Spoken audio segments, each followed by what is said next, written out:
Sorry about that. Didn't mean to make you guys wait so long. Had to do some last minute second stuff for beginning streaming. Grab some water while doing. But yeah, it's a little bit mostly be just heart or chill from my end. I guess I can exclaim it a little bit.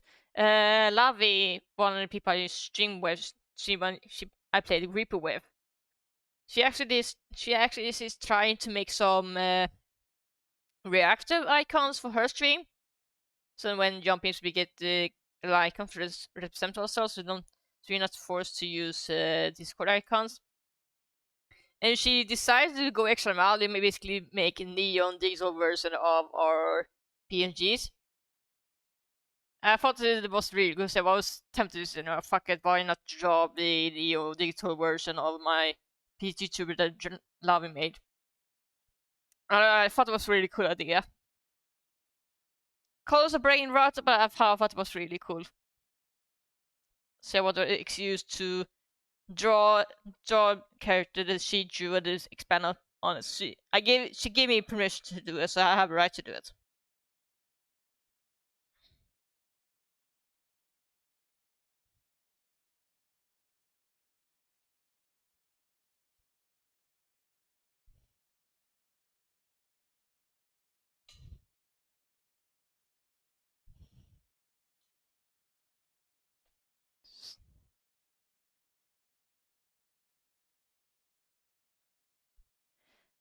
Let's start with music. Should probably do it. There you go.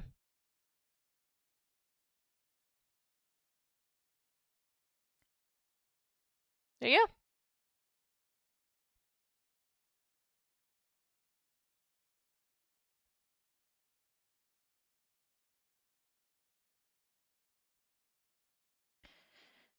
go. So I'm about to say before I got cut off with last minute stuff. Happy Thanksgiving to everybody who live in the US right now. That's all I will say because I don't celebrate the holiday in my country. So I only hope everything goes well for you guys. Because my god.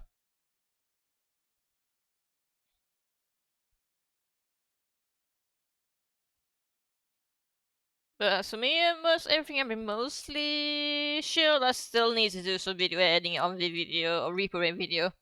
But yeah, I'm happy that they've been really very well received by everybody who saw the preview.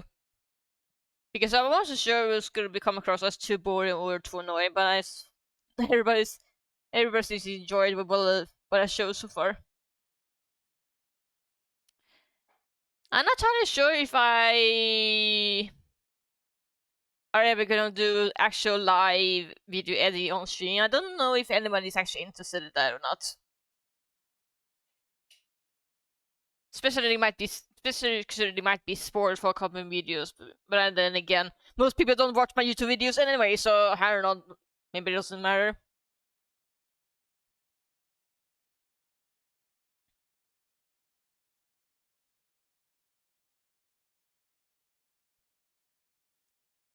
Ah, and that's something to think about.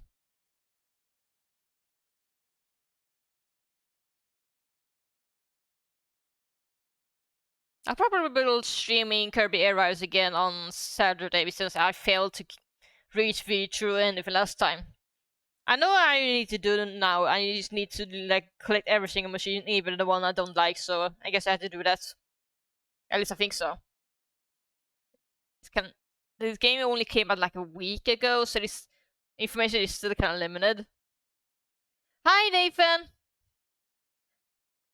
Welcome to your stream. Sorry, I didn't want to disturb you while you were streaming, especially considering that you were mostly streaming with Jin.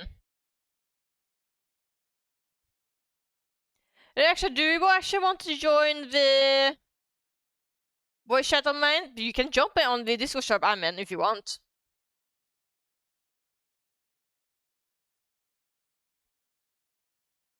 I have a Twitch Discord server for a reason. You can just jump in if you want. Hello. Hello. Hello. I just mostly use do our art and shield today. Oh. I was saw the design Lavi showed me the Neo digital version on my PNGtuber, but I just could not resist to take the try to expand on that. Even though, Of course. oh, hold on, I need to actually give me a second. I need to. Take your time. Uh, No, yeah, the love is. Oh, okay, you cannot. Yeah, let's go. Oh wait, no, was it you or me that sent the knocking? Oh fuck. what? No, no, no, never mind. I clicked the button that I shouldn't have clicked. Okay. Alright, collaborate, but I guess you stick it if you just jit for a moment, right? Yeah. Okay, I will just ignore then. You're gonna ignore me? Do you want to collab or not? Because you send me, so I just assume. I do want to collab. I just didn't hear it proper. Okay, I will accept it then. You give me a second here. Okay, take your time. Mute mic, just making sure. Share chat on, got it. Merge chat. Should work now, I think. Let me take a big smell. I mean, yeah, shared chat is started. Nice. I think it worked. Let me see if I. Yeah, it did. Good. I just making sure before we keep going away. Because I don't know what it is, but sometimes I use get confused for some reason with the shared chat function on Twitch. I don't know why. I just. It's because there is like a little thing. I see that there is a little way to make it that we could properly share like the audio, but it feels like a fucking hassle. So it shouldn't be used. It shouldn't be done like while streaming. Maybe it does like please wait a moment while we like fix this. Yeah. I don't know. Maybe do something if more people start complaining about it. But I don't know. I think like Twitch have issues they want to deal with. Yeah, Twitch does a lot of things like nobody's complaining, so therefore it's okay. I was thinking more like the Twitch is a big website who might have other priorities just in general, but I don't know. Oh yeah, that too. Yeah. I'm not sure I want to complain about Twitch or YouTube. The thing is, they are very huge websites. They might be focused on a lot of things we don't know about. The thing is, you gotta remember that being like a monopoly, even if it's not a monopoly, right? Even if it's just like, oh, they are just like the best in the market. I don't want to call them the best, but just the biggest. Yeah, the biggest. Too fat to fail, too large to fail. When you get to that point, when you don't have like a healthy competitor, you basically are laziness is rewarded essentially because you can fuck up and people don't have like another thing to go to. The kind of same thing with Windows operating system, but yep, essentially. Because yeah, it says Linux exists, but not everybody can use it or know how to do that. It's like drop in the ocean. And if you run a company using Linux, switching from Windows to Linux can feel like a list of nightmare, depending on what software hardware they're using. The worst part is because Linux is genuinely easier once you put like the 30 minutes to read the fucking how to use. But people are so, you gotta remember that the thing that like determines a price sometimes is simply convenience. If you make something that is more convenient to someone, you can make that cheaper or more expensive depending on like how the economy is going. So people generally just like, oh, I hate Microsoft. I would have much better time if I use Linux. But I know how to use Microsoft. And then like they just like settle for fucking getting their teeth kicked in, pushed in. I'm unfortunately not tech savvy enough to use Linux, and the other software I'm using on a daily basis that only runs on Windows, so I basically trap here, unfortunately. Linux scares me. I look at Linux and like, like the fact that to create a folder I could like fucking hack on my computer. Like, no, I want you to think for me. I don't want to think for you.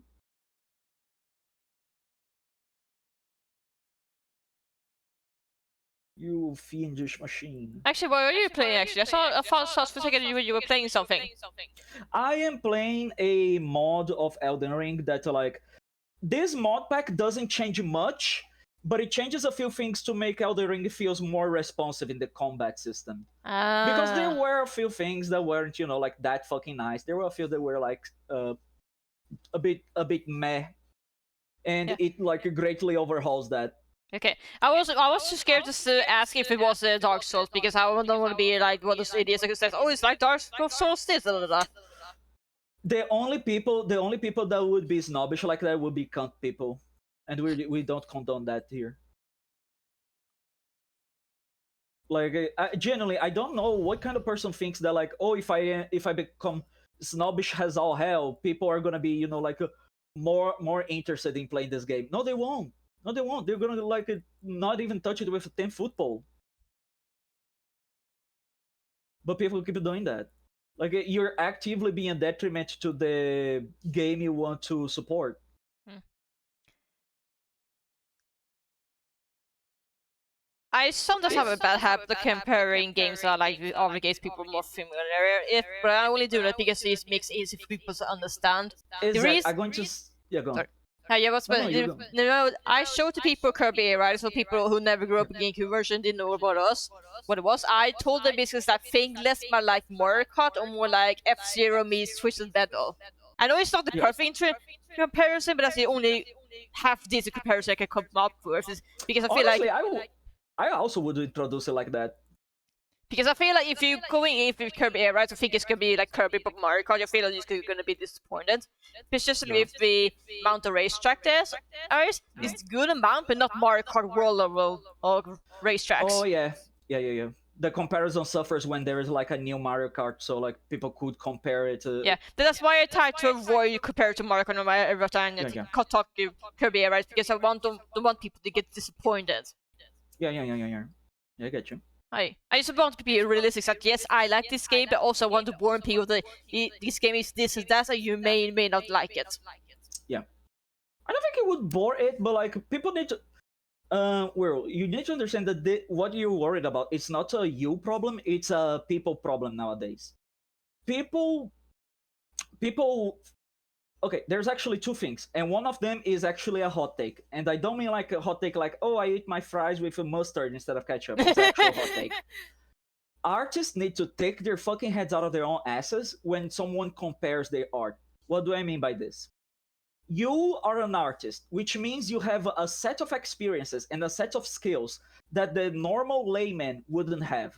You have studied art, you have studied references, you have studied so much that when you, let's place ourselves in the place of a gourmand, someone eating a meal. If I am a gourmand, so like I'm very fancy about what I eat, and I bite a burger, I will be able to say like the ketchup is bad because this and that, the meat is bad because this and that. But if I'm a normal person, I'm going to bite that burger and I'm going to say, huh, it tastes like McDonald's because it's the closest thing I know to compare. So when you have an artist and they create an artwork that is amazing, incredible, unfortunately, the layman won't have in his mind the words to express that sentiment well.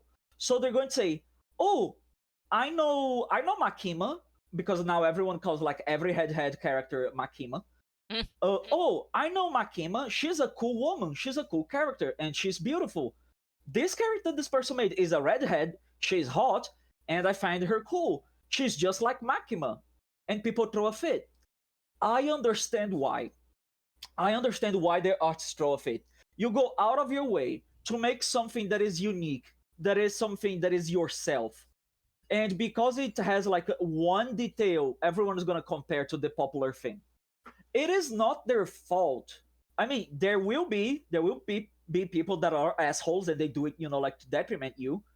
But most of the time, it is simply because they don't have the vocabulary to express properly, like how much they like your art. They're just going to use like what feels closer to them. Yeah. So I don't feel that's bad, like to Yeah. compare things. I just try to be careful because I don't want people set up people for wrong expectation. That's basically what I'm trying to do. Oh no, like I don't like to compare because some people throw a hissy fit about that, and I will not back down. I'll fucking like, yeah, you wanna fight? Fucking do like a like one of those pigeons that like inflate their fucking pouch. Actually, I wanted to ask you, have you played Kirby Air Riders, or do you still have not had a Switch 2? I have played on the GameCube, but I Yeah. don't have a Switch 2, unfortunately. Yeah, I also want to make sure because I found that the Kirby Air Riders actually has way more story I thought it's gonna have for a spin-off game. Oh, you told me there is a post fucking game. There's a like a post game. This new game plus for the road trip What mode. the fuck? Yeah, I was not expected either. Apparently, it's like they have a different ending and everything. That is so fucking good. That is so good. I sort of joked this, but it's kind of true. There's like there's game developers and then there's Sakurai. Yeah, Sakurai I, does not pull punches. That yeah, motherfucker is crazy. I feel like the reason Sakurai does this every time is that he has always the mindset that every game he's make can potentially be his very last game, so he doesn't hold back no matter what project it is Yeah, because he doesn't know which one will be the last one he works on. honestly, at this point, he's gonna like, okay, this is my last one. Three, like 1 year later. Okay, this one is my last one. Okay, this will be my last one. Okay, maybe this one. You joking, but I remember I read an interview before. I don't know when it was an interview or something else or article, but it was posted around before Kirby Air Ride was announced. I remember he talked about he might have some point may have to retire very soon. We might have not He's time. he's going to be the kind of superior that has to be retired. Like it has to be forced out. Yeah. He mentioned that he recently might retire soon is because games are taking like 5+ years to make and he doesn't know how many games he was able to make in time because he's like close to the 50s, remember correctly? Uh-huh. You're laughing, but that's the thing he says. I don't doubt him. That's the problem. 1 second. I know he's whack. I know he's like crazy like that. Because he learned with fucking Iwata to be, crazy like that. He's like, though there are peas in a pod. Mm. And remind that Iwata did the fucked up crazy shit of like helping his programming team to stuff essentially 2 Pokemons in 1 cartridge in Pokemon Emerald, I believe. I still remember Sakurai feel guilty that his what had to help when the Smash Bros. Made it. If you feel like he fails as a leader, then I had to ask Sakurai for help because the game was rushed and he had to release it in time. Oh, my heart. Yeah. Oh. He's the own worst critic. It's like, oh my god, I let someone who am I say my else because I couldn't do it myself. Yeah.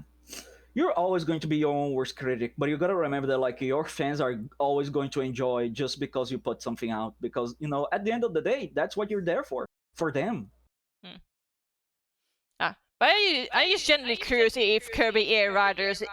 I'm pretty sure they will release Smash games. I feel like people will not let Sakurai die before making another Smash. I feel like. Right. No, I genuinely don't think we need another Smash Bros. Smash Bros. Same, at this honestly, point, same. Honestly, I don't mind if they did just release Smash Ultimate with all the DLC.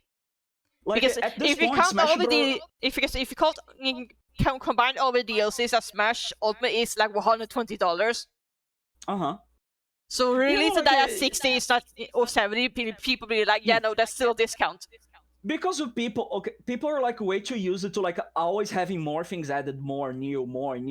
But we forgot that games used to be now complete once you launch them. That used to be it. Yeah, that's why Sakurai said it will be no DLC Kirby, right? He be told like, hey, this game is gonna be released like it is, no DLC, no post-launch stuff. He said it will come out like it is. We will release it like it was the days where games released that had no post-launch content. Which no post-launch content for Kirby good. Riders, so it's gonna release it like this. Yep, which honestly fucking good. But yeah, but like people, if Smash Bros just like takes the fucking Skyrim treatment, and people now just like, oh, it's like New Year, yeah, we release Smash Bros. Let's go again with the whole fucking shebang. Because most people just only care about the roster, I feel like. So I feel like people would not mind if you just release a bit more fighters. Honestly, at this point, I just think I even the rosters that we have is just like meaty enough. Like, yeah, this is meaty enough. We can make do with this. The only thing I'm asking besides fires is maybe balance patches, because I feel like some of the some of the DLC characters I feel bit. I don't want to say overpowered, but more like, how to describe it? The like, gimmicks make them too strong for like the other fighters. Yeah, that. Thank you. No problem. I try to be careful how your words don't come across as, I don't know how to say it. No problem. You don't want to come off as snobbish or something like that. No, but yeah. honestly, I did realize that this is not. I realized this is not a Smash unique. Probably this is like, and you probably Smash both fighting games in general. So like, a lot of times DLC characters tend to be extremely strong compared to the launch draw, so because they usually tend to be more experimental by comparison. Yeah. Yes. A lot of times that's just accidental stuff. I don't blame devs for doing it intentionally. What I don't like is how people are so snobbish nowadays. Like where you, the way you're acting, it's not something bad, but it is a product of what I was about to say. People nowadays are so snobbish about like their things and the things they like that you can even have a conversation without someone being scared of like saying something wrong. And if you're like that way, how are you ever going to be able to have an honest heart to heart about like the things you like? If you like something, you should feel comfortable enough to talk about also the flaws of that thing you like. At least in my opinion. Like, I love JoJo, but I know it has like more holes than a fine Swiss cheese. Honestly, I'm mostly talking like that because I grew up. I cannot tell you how many times my family, especially my older sister, first accused me to be over negative, over critical. Even at least they be like, "Why do you like this?" If you complain, so I was like, "I'm not complaining. I just point out I like this, but I also know what things could be better." And they don't understand that generally, especially not my older sister. What you mean. Yeah, no, that is genuinely fucked up. Because a lot. Because if you like something, you can like it, but still point out the place where it could get better because you like it, because you know it could be better if you did this, this, and that. Like, it's not poking holes. People think that like just because you notice something wrong, that is poking holes. That is like mitigating everything that stands for. No, it isn't. No, it fucking ain't. Just enjoy your just allow someone to enjoy a game and also be able to say like, damn, this game is great, but I wish I could do like this one thing better. It's not like a fucking science fiction.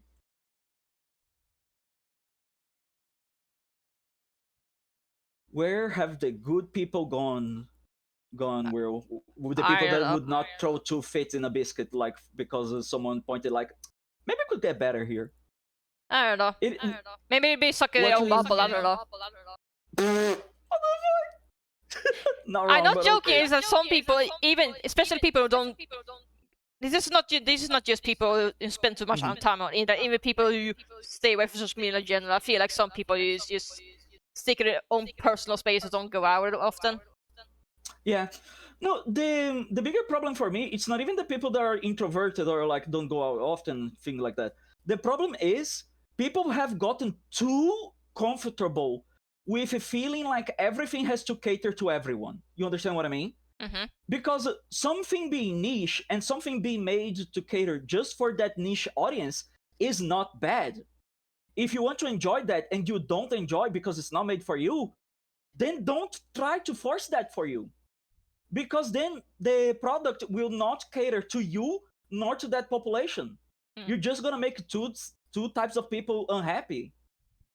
Yeah, it kind of reminds me about what I thought about the Steam Machine analysis. Like, people are even like, oh, this is gonna dominate customer, or people say, oh, this is gonna flop because it's gonna be too expensive. I love the motherfucker that said like, oh, Steam has a monopoly. No, they just are the best fucking company out there.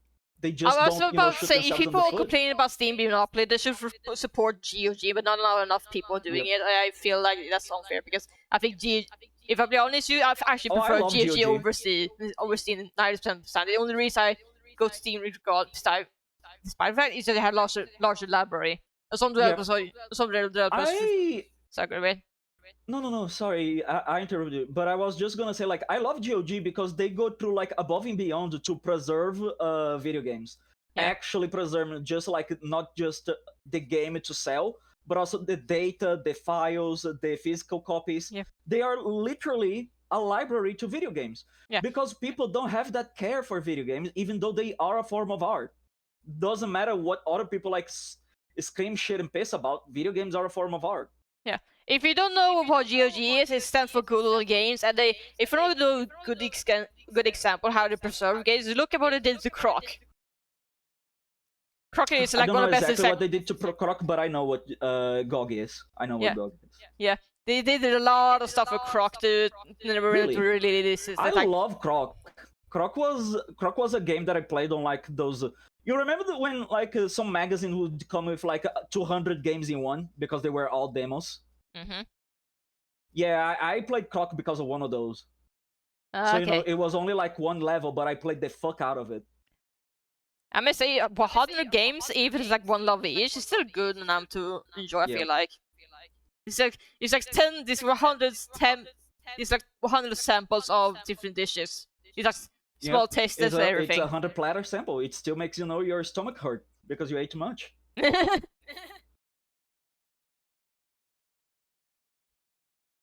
People just need to learn to enjoy things again. Yeah. Because that's about it. Like that is the most issue of things. People just don't allow themselves to enjoy. They think like, oh, this has to be perfect or I will not enjoy it. No, it doesn't. You can enjoy even if it looks a little bit like shit, even if it has a little bit of a fart smell on the side.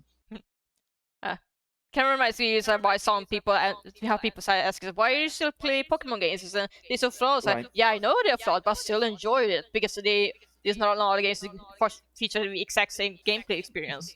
There are some Not that are only very that, similar, but not exactly the same.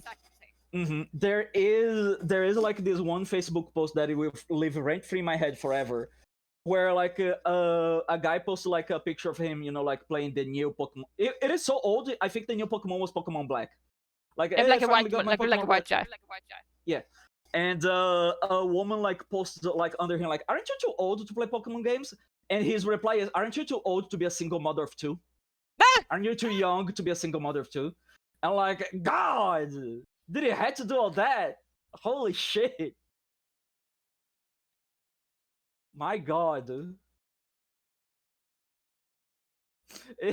I mean, he's not wrong. She was Yeah. too young to be a single mother of two. Yeah, the only reason I did not get the Legends CA, not because I think the game is bad, it's more like I played Legends Arceus, didn't like the gameplay of that much. I feel like if Legends CA is similar, I would probably not enjoy it. But I do realize I'm very much a part of small minority. I know most people enjoy Legends Arceus, can enjoy CA, so I'm happy for them they got sequel because I didn't think this was going to happen, honestly. Uh-huh. I know. I don't think it happened to me, but like almost of me like, recommending a game to someone, that person buying the game, and then like one day later, like the sequel comes out. I don't remember if that happened to me, but I remember. I may be misremembering. I may be already like Alzheimer. The Alzheimer may be already hitting me. No, I understand. I'm just an old man and a boy. I mean, we both in the 30s, the sun are getting there. Yep.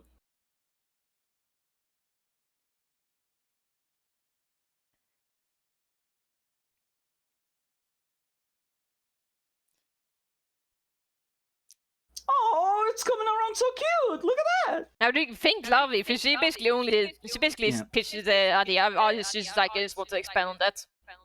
Yeah. But again, like I still love like the floating ears. It's adorable, and the glasses look like glasses. It's just big lies.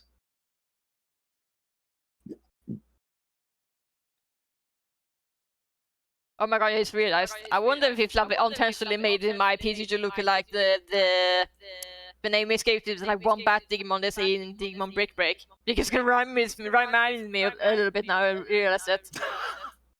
Probably it probably like was just was just like in her mind as she did it. Yeah, probably it's an unconscious thing. Yep. Because I remember, Just look at it like- because I know I love it. You love that the 1 second it was. Now it's like, so you looked at that, it's like mine. Yep. Sometimes you just gotta go for what you like, no? Unapologetically. Also, I just realized there's a clown on the chat. Hello. Oh, that's because we are also connected to Jin's chat. Ah, right. You can look at the face, and it shows like from which chat that chatter came from. Let's see. Like a paper trail. Okay, I need to. Okay, maybe it's not working on the OBS. I need to check. Maybe it's something I have to check on the. Yeah, I usually, whenever like I'm working together with someone, I check better on the Twitch like stream manager than on the OBS. Alright. Mostly because, yes, like, it's from Jen. It's from Jen. Okay. Yep. Mostly because OBS like sometimes eats information for no good fucking reason. Yeah, I just want to make sure. Yippee. Honestly, when I was editing a repo video, I'm still working on it. I still not finished it, but there was times I look at it, I was tempted to like write a text and say, "Take a shot every time Nathan's JGP." But No. but I realized it was a bad idea because the people will listen to all. I don't say it that often. I look at the fucking reel. Oh, I do say that often. Damn. That's a curse of the video editing. You look at your past selves like, oh god. God, there was a time I was like recording something for college, and I because I was editing the video, I had the displeasure of realizing how often I say like you know like, and I was about to like fucking throw. I was about to strangle my past self. I was going to find a way. Like, stop saying like. You have a whole vocabulary. Use it. Basic math. God, I just cannot wait until I get the edit that. I potentially can get edit that makes you sound super pissed. Oh my god. It's gonna be so fucking good. Because you had right to be pissed. I fucked up, honestly. That was entirely my fault. Nah, you didn't. No. We never take fault in here. We never take fault. We always blame someone else.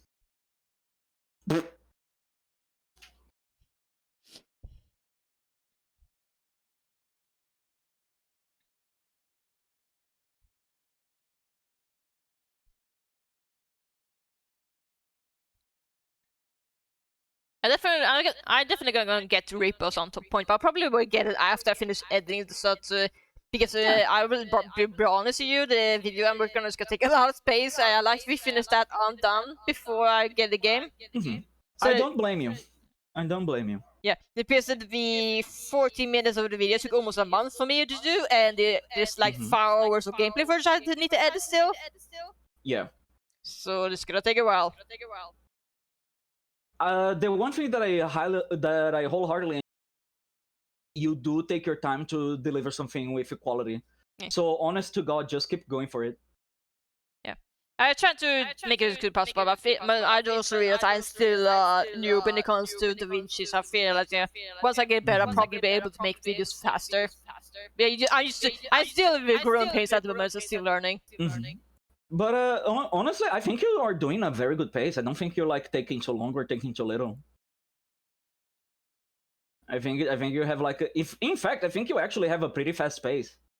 Yeah, that mostly because I use what basically is very simplistic video editing. Like the most advanced or like the things I had to do use the Fusion page. I don't know if you use DaVinci or not, but they have like 5 different pages. Yeah. The one I spend the most is editing page because in the editing. Yeah. Fuck yeah. Yeah.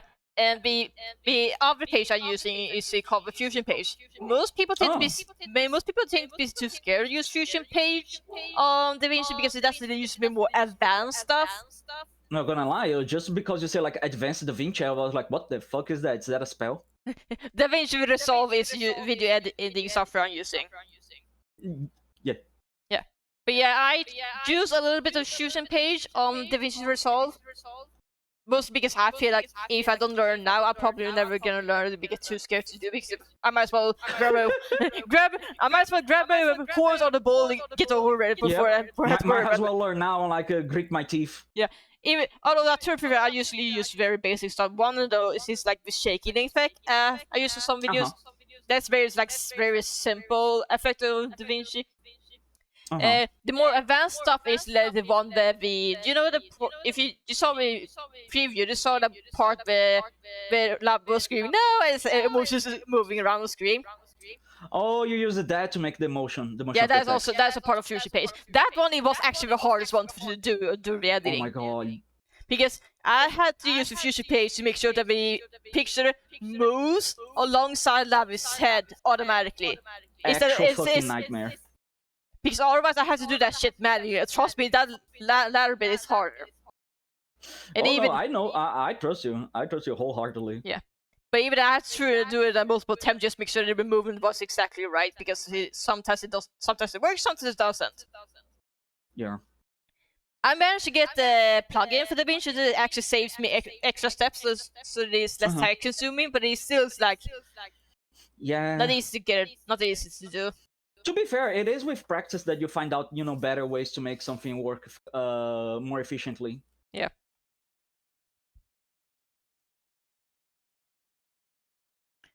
But Lavi was actually more generous, for it allowed me to use her Twitch emotes in the video, so I can also use it for shitpost on the video. Yeah. Like there's on one I'm already working already, where there's one clip that Lavi says, "Yes, I will be muscle mouse," and then there's a gif of Tom and Jerry working out at the gym, and I replaced Tom's face with Lavi's smug emotes. So it looks like Lavi working out. Oh my goodness. Your edits are generally very fucking nice. I just try to make sure that the videos don't come across as too boring, because I will warn you that the final video is gonna be long. I'm probably gonna do as timestamp to it, so people can skip to which parts and don't have to, in case they don't have time to watch the whole thing. But I don't expect people to watch the whole thing. I only expect people to watch one game / one run a color a day. Because I expect the full video to be like an hour long, some shit.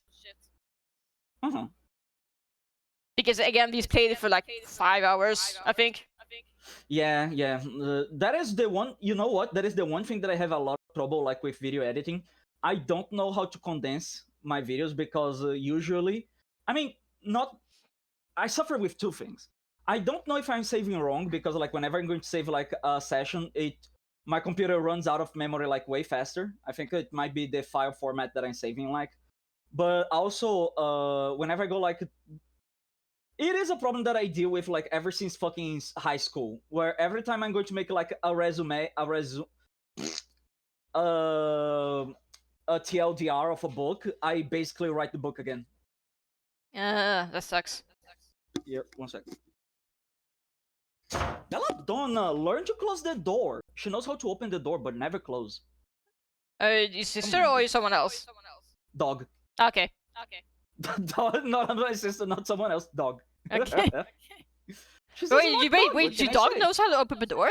Yeah, she knows how to open the door. Oh my god, that's terrifying. Nah, she's a cute little girl. She actually opens the door to my mother's bedroom when she comes home, because she knows mother comes like dead tired. So she opens the door for her. Oh my god, actually reminds me of the one years ago with my sister's dog. He accidentally locked himself in. He really didn't figure out to open the door, so he managed to turn his room like they looked like they were hit by a hurricane. No! Oh my god! He closed the door by accident, didn't know how to open it, and he turned the whole room to like a mess. And he was only there for like 5 minutes, and yet his mess wrecked such a mess. Honestly, if I were him, I would have made a mess too. I would have shit myself. I was thinking like, oh, this is how he was like less than 2 years old, so you know. Yep.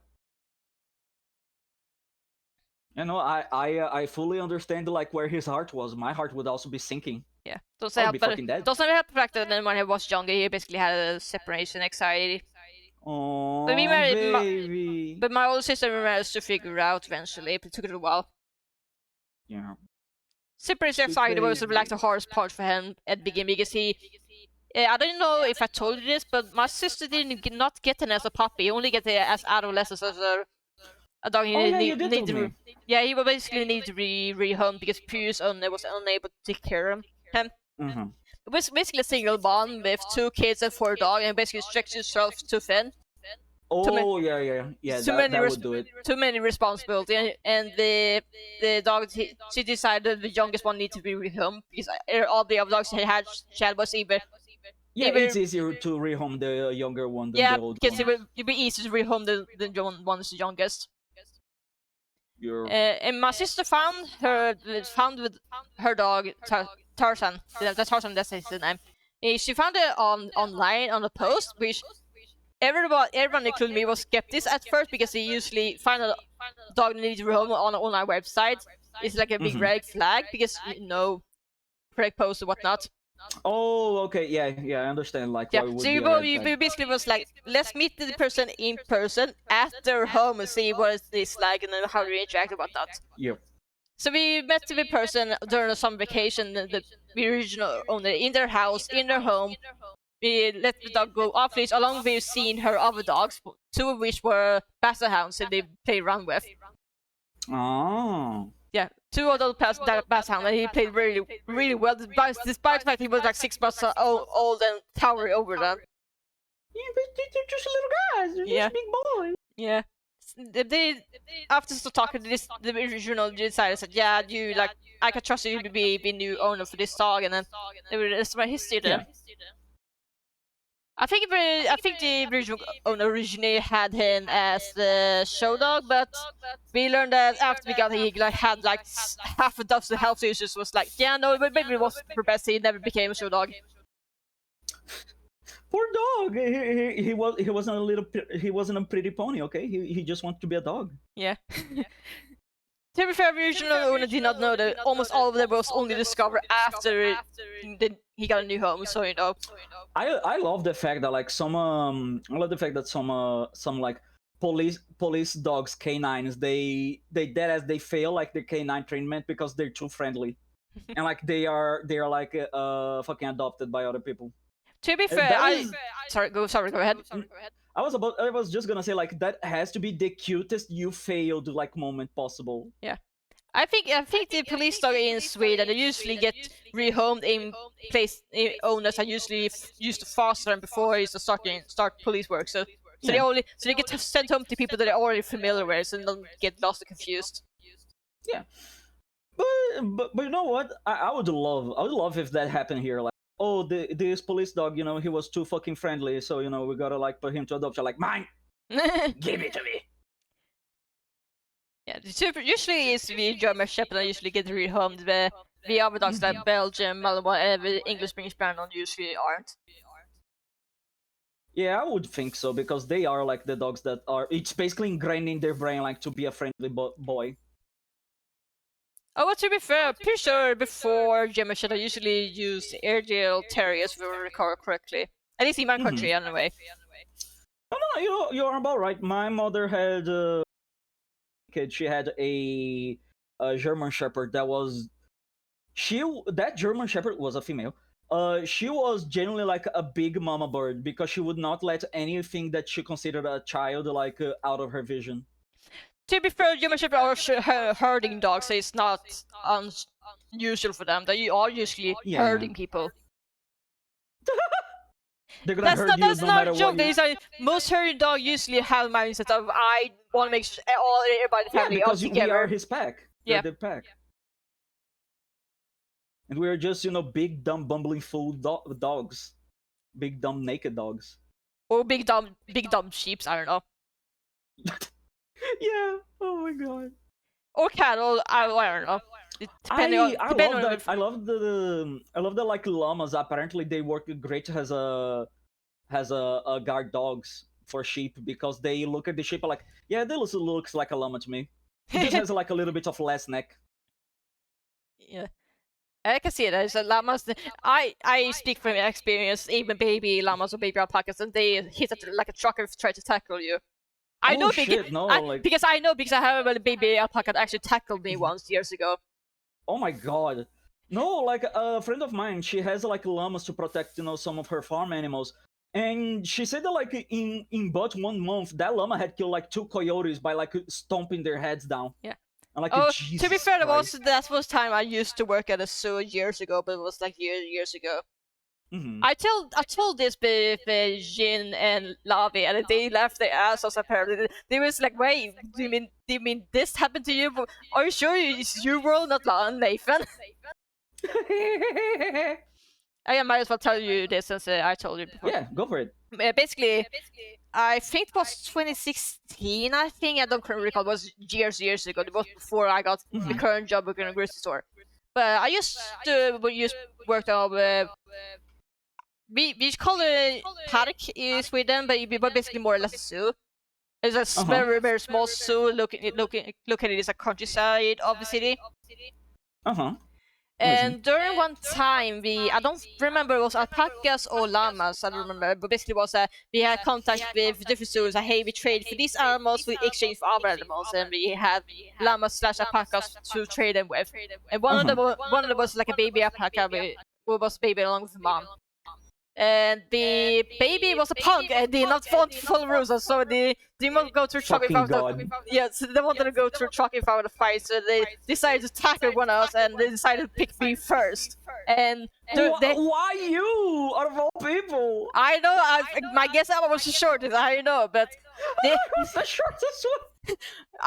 It happened so quickly, my brain was buffering, I didn't have time to react before I was tackled, so I had to stand on my feet because otherwise I would have been knocked down and they basically run over me and stomp on my stomach, which would actually hurt me.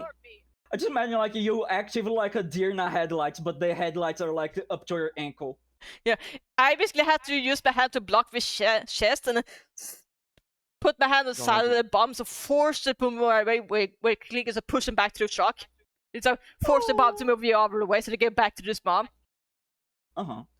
But yeah, it get hit by that. I actually hurt way more than you think would. It's like, yeah, it's a baby. But that's still a large animal. It's fucking skeleton. It's still like their goddamn skull. That shit hurts.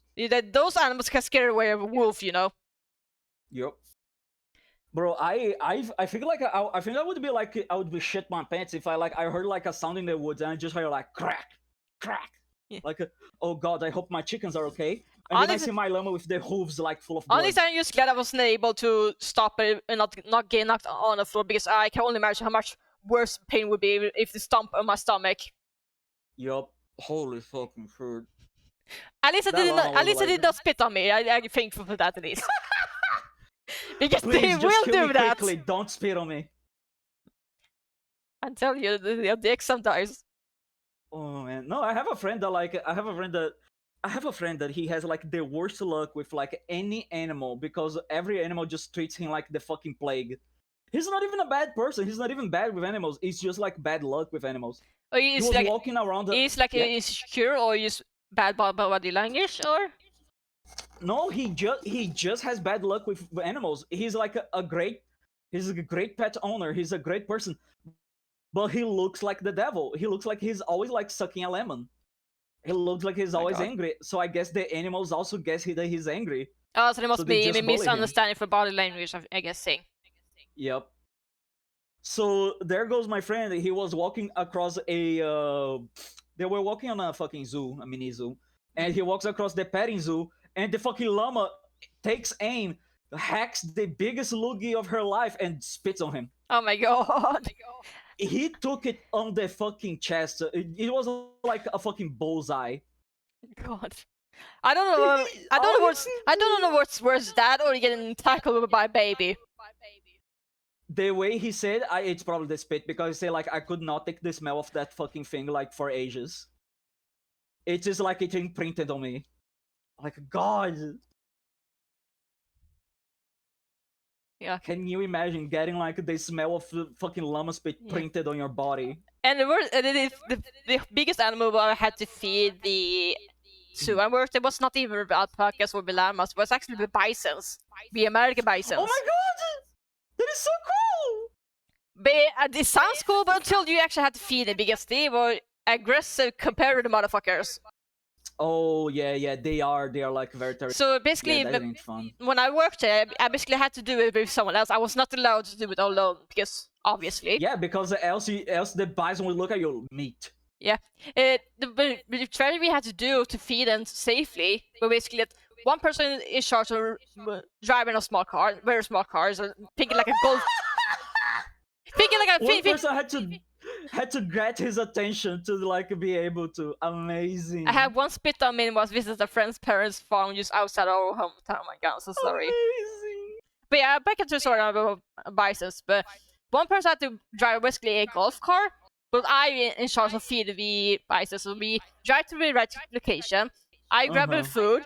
I walk to the ground, tosses the right location, and run the fuck back to the vehicle and get the fuck out of there before because all the biases will just run and tackle, fight each other while trying to eat so much as I possible. had to fucking run away from the fucking animals when you feed them. I tell you, you don't want to go near them and get excited or aggressive. You generally They're don't. just little guys. They're just little guys. Bisons.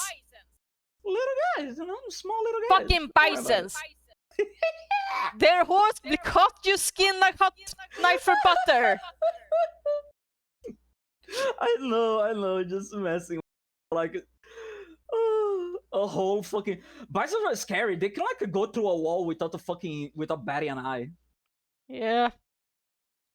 They're like the largest animal we had. Yep. There was a plant eater at least there's a herbivore. We have snakes that was like close to 100 to 200 kilos. I was not allowed to take care of that, obviously. Oh, come on, it's just a little guy. It's a snake big enough to eat a baby goat. Yeah, little guy. No. Yeah. And it attacks other snakes nearby every time it's food meal time they eat. Oh, okay. Now she's not just now she's because it's aggressive or protect over food, we basically have at least 3 people at once just to make sure separate from the snakes so they can eat in peace, not attack or aggressive at each other. Yeah.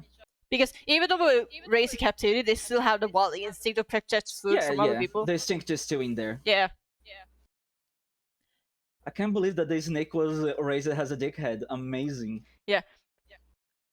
To be fair, I was not allowed to feed any of these snakes because one, you have the biggest snakes, you have the 8 baby goats to go so aggressive with dogs. Yeah. And the smaller snakes, they are picky eaters, so I have a different problem. They're picky eaters. So basically, the smaller snakes have an issue where A, they only want to eat baby rats, not full-grown rats, only baby rats. And 2, they only want to eat baby rats while you're still alive. Wow, they are fucked up eaters, huh? Yeah. So the only option we had to feed the smaller snake was basically... Actually, I should probably warn anybody. If anybody who screams about small animals, or I want recommend to mute briefly. If anyone here has ever had hamsters, you know as. Yeah, I give everybody a warning because everybody feels creepy. Just heads up. I will give you 5 seconds. 5, 4, 3, 2, 1. Okay. Well, basically, to feed the smaller snakes, the only strategy we had, was basically have bunch of rats, grown-up rats, who only job is basically produce babies. Yup. And we had to grab the hairless baby rats, from the mom, and put it on the snake while they're screaming, crying, and then so the snake can go eat them. It's awful. It's awful. Very few people was allowed to do because it took a lot of mental, fortitude. Yeah, no, that would make you fucked up. That would like, oh god, I'm a monster. Yeah. You can imagine me trying to cut the vegetable for the lemurs, whatnot. I had to hear the distance the baby rat screaming. You had to listen to it happening. You're like, oh god. I was allowed to look away, but I was forced to hear it regardless if I want to or not. Oh my god. Oh god. Again, we did. Again, this is our only option because the snakes will literally starve to death if you don't do it. Nature is beautiful, but also fucked up. Yeah. My goodness. My god. This is the kind of stories you have to warn people that this is what you have to do with workers. So it's not shiny time rainbows. Sometimes it's just fucked up shit. Yep. Like anyone that truly loves animals knows that like the good comes always with the bad. Nothing in this world is just like rainbows and sunshine. Because there are people that are like, ooh, exotic animal, I'm gonna have one. They don't even think about like the things they're gonna do, they have to do. But having an exotic animals is a fucking sweating. It is a sweaty word. You gotta like there are some animals that have basically an esoteric fucking rain dance to feed them. Yeah. And honestly, they're not. Bisons on the llama/alpacas, they were not very worst animals I had to deal with to take care of them. At least it's one that I have to take care of them. You want to guess the worst animal I had to take care of?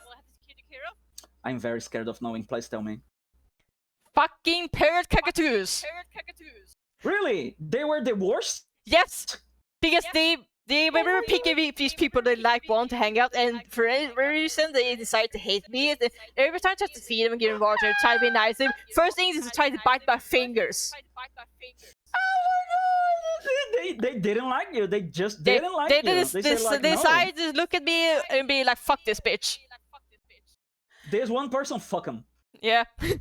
And I was trying to do exactly everything they told me to do, and this decided to hate me. I was like, "What did you do wrong with that? Did wrong something? There's nothing wrong. They use them." I'm just a friend. Oh. Yeah, I remember the parrot didn't want none of this. Yeah, and the crazy part is when it is like one of few animals that actually is allowed to be outside the cage because it makes you want to explore, but not really don't make sure the parrots are bored. Do you know what the first thing they do when the second they get allowed to go outside of the cage? Run towards me and harass me. That's the only thing they want to do. They had a mission. I don't want to tell you. They had a mission. I don't know what to tell you. I would tell you that getting bit by parrot suck ass. I would say is getting bit by parrot is way worse than any dog bite I have experienced. I have been bitten by big dogs, by the way. No, but because parrot, like, it's all that bite force concentrated on one spot, so like it hurts doubly. I remember all the presents I have seen from my cats through the years. They're good hunts. Yeah, do you have like 3 or 4 cats? I think I've seen you cats hunt mice on your yard. I still remember. Yeah, no, it's really hard to forget about like the fact that you cat deliver you a goddamn dead rat or roach. Yeah, because they think you do turbo hunters or you just want to help you feed. I don't know. You're. I guess I can tell you another funny story at the zoo. Is like another animal that was allowed to take care of was actually foxes, but they were very. Why foxes? Because foxes are very rare to find in the wild in Sweden. Ah, okay. We know we have foxes, but it's just trying to find some foxes out in the wild is kind of difficult because they're usually very good at hiding. And we have, I think, 2 or 3 foxes, but they're very skinny, so they usually never show up even if you go to feed. They usually only show up after you leave and you can grab food.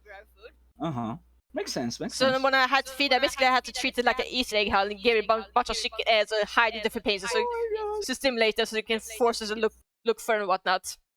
But when you had to fucking play hide and seek with the fox. Feed them.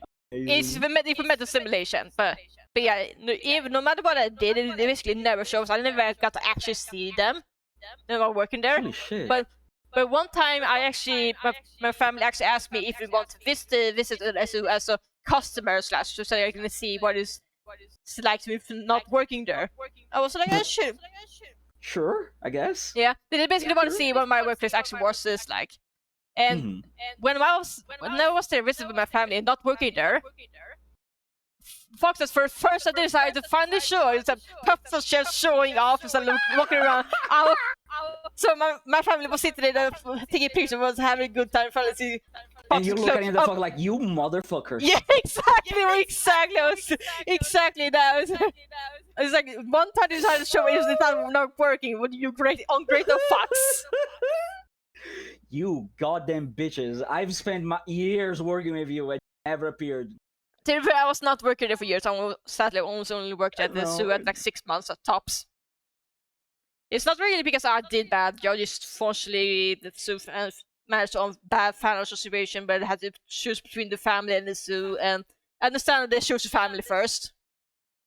Yeah, sure. Thankfully, all the animals they got sent to other different zoos in different parts of the country or the neighboring countries, so they didn't need to travel too far. Oh, thank God. So all the animals got new homes, including the lemurs we had, which was good because one of them got babies like less than a week before we had to move them out to new places. Oh my God, that would have been a nightmare to move. Yeah, we thankfully managed to give birth early, so don't have to have maternal panic because I have a baby birth in the middle of moving. That would be so fucked. That would be the nightmare. Nightmare on Elm Street, but like baby. Especially for a lemur that is so pack oriented. Yeah. If you like get even close to like their babies, they will tear you apart. They will not Yeah. care. The 1 week that I had a baby, I was basically not allowed to stay near the lemur because they would like go to the opposite side of the room. It's understandable. Jesus Christ. To be fair, they were not aggressive. Small. They were not aggressive, just very protective. So they would rather stay the other side of the room and rather than go near. Literally small ball of fury. It will eat your face. That lemurs was one of the more skittish animals I worked with. Not like foxes, but more like they will basically only go near if you decide to ignore it for a bit or you just clean up this shit. Yeah. Yeah. They usually Because basically they're more curious than anything. Yeah, they were more curious. The easiest way to get closer, you would basically stay still. Which, funny enough, one time I had to clean up the poop after them. Is that one that got curious before they just actually started right up on my back. So they basically sat there on my back and go wild before they got bored and decided to move on. Oh my god. I would love that. I just love having the little guy hanging out on my back. Yeah. Like, oh. Until like he shat on my back, and then I would be like, you fuck. To be fair, none of the lemurs ever poop on me. They usually respect to only poop on the ground. As this should.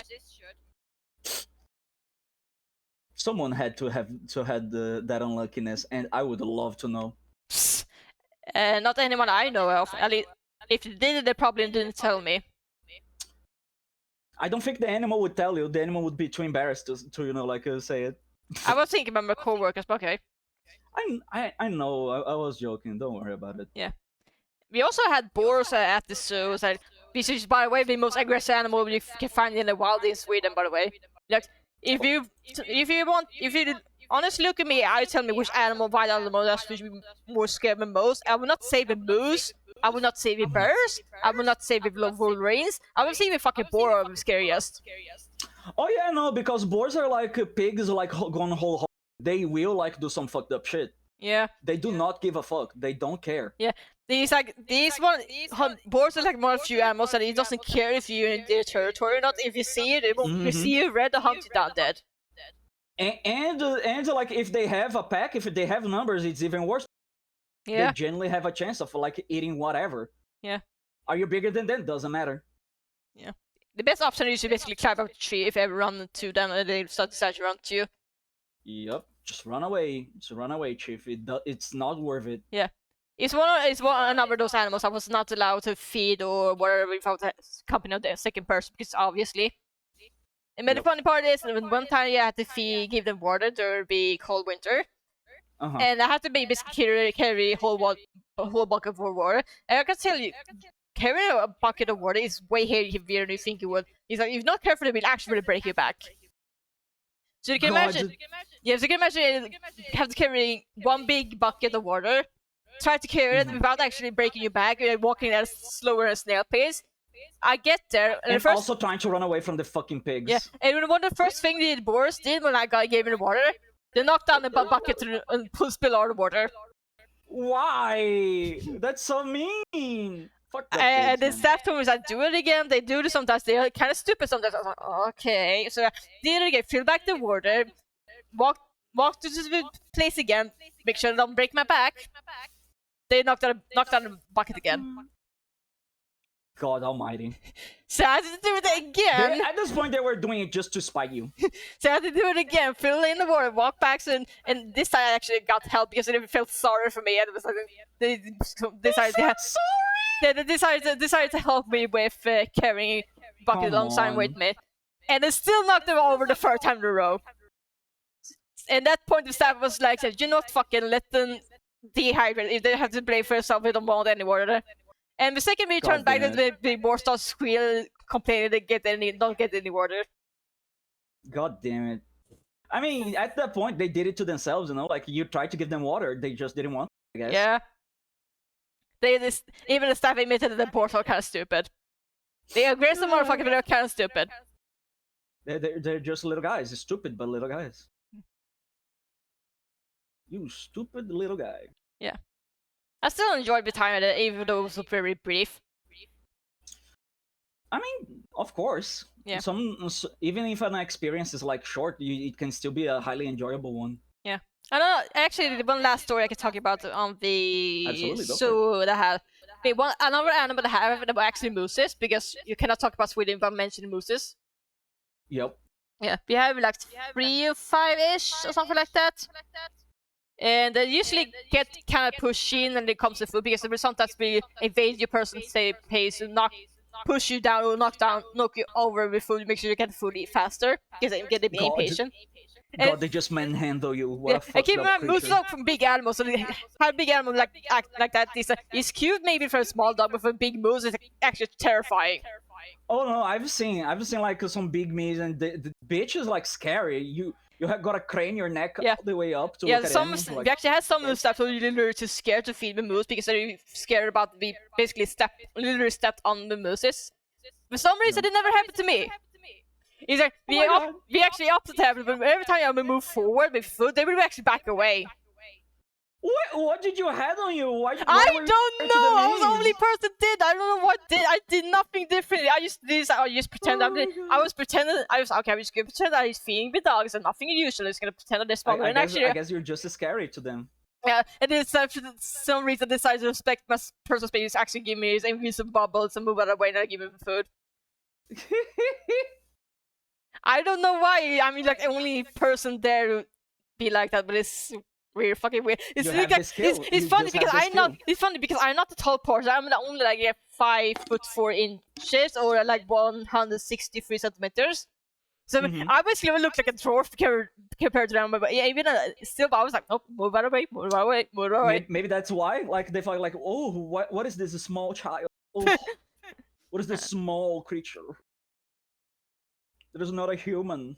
Yeah, it's still kind of crazy to me that how Moses like shoes horn until and then realize like, oh yeah, that's the thing. It only happens. They only get like last only a year. There's like grow back after a while.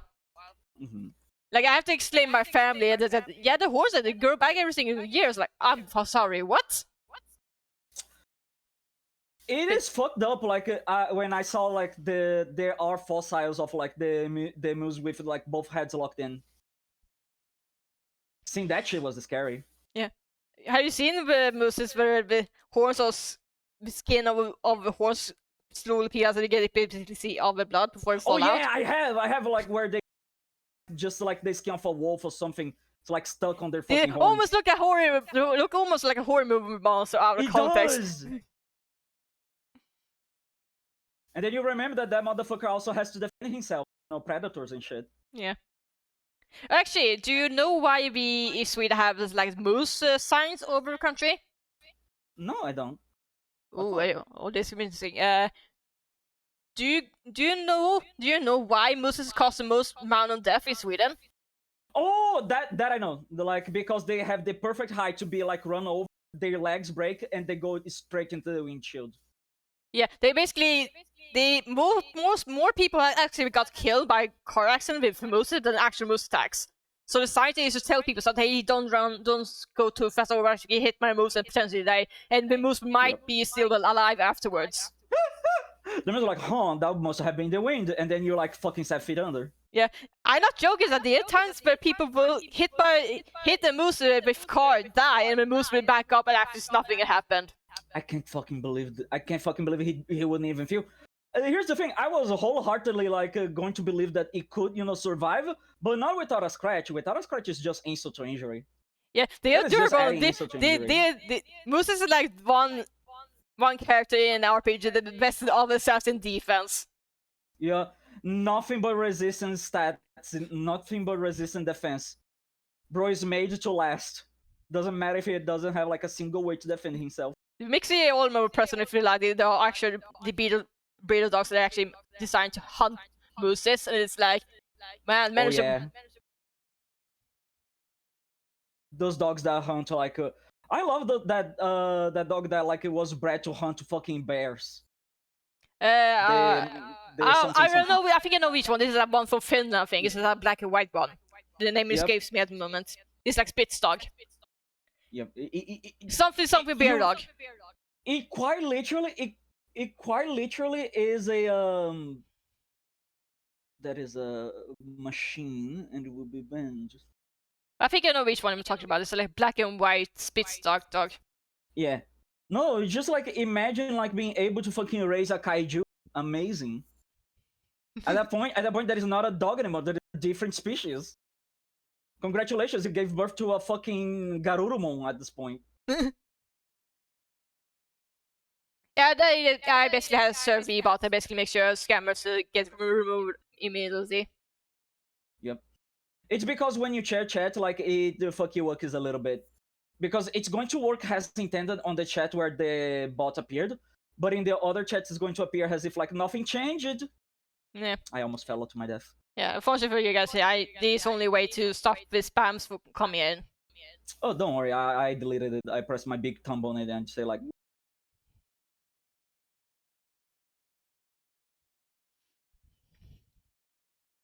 it is fucked up when like the bot is advanced enough to like pass as a person. Mm. One Sorry, go ahead. Yeah, go on. No, yeah, I was about to say, No, you go on. since we're talking about other animals in just general, you know our Arctic fuckers, right? If I know what now? Arctic foxes. Yes, I know. Do you know most pictures only show the winter coats? No, I don't know why. I Have don't know you that like have you seen their summer coats? No. Look it up. Okay. Arctic fox with summer coats, because trust me, it looks almost like a completely different animal, but compared to how it looks in winter coats. That is a dog. That is a wolf. That is not a fox. That is a wolf. It does look very different, doesn't it? That is a wolf. That is not a fox. That is a wolf. Except it's smaller. That is not a fox at all. Except it's actually smaller than a red fox. That is not a fox. What the fuck? And the funny part is sometimes it is everything. It is the color, it is the length, everything about the fur is like fucked up. Actually, some Arctic foxes actually are not everybody, but some Arctic foxes actually are completely black, with yellow glowing eyes. So this looks very striking. It's like, how the fuck do you have white fur in the winter? What do you mean? Yeah. My god. It's the funniest pictures of Arctic foxes are the ones that actually struggle with the transition between summer and winter goes in reverse. So it's almost like the shiny crested dogs. Oh yeah. Can you imagine like you get like you rescue like a goddamn summer coat fox from the wild because like they were wounded, and they're like, huh, my dog is shedding in the middle of winter, and then becomes a fucking white fox, and you're like, oh, it wasn't a dog, huh? Actually, debating should I give him boots or not? I'm not sure. Because Peyton's usually a barefoot, or usually because feet are weird. Honestly, like bare feet would be nice, but like if you are able to pull a shoe that looks cute, that feels like it goes together, yeah, go for it. Because this is like neon digital version, so I realized the outfit almost looked like a pilot scientist-ish, as I don't know. Mm-hmm. I would say if you are going to put shoes on her, give her like those shoes with open toes so that she could still grasp, almost like gloves. Maybe gloves as boots? Yeah. I mean, still hand adjacent-ish. Is that a real thing in real life? No, but furry artists have shown like that they, to make like a bird furries, they will sometimes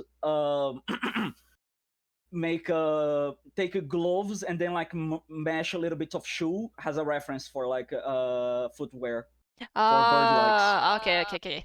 I was like, wait, have people made shoes that look like human feet? It's like, what? Yeah, no, I mean there are shoes that look like human feet. They're like very fucking cringe, but also very fucking comfortable. I have used one. They're very comfortable. Don't judge me. I'm not wearing, so I don't even know what it looks like. So I'm not gonna say anything.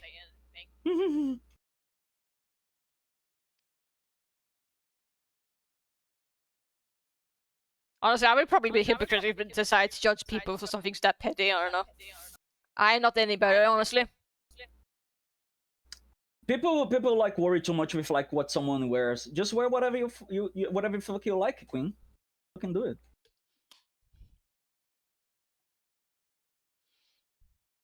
Like usually I say this like jokingly, but unironically, fashion is just like a lie created by big fashion, to sell more clothes.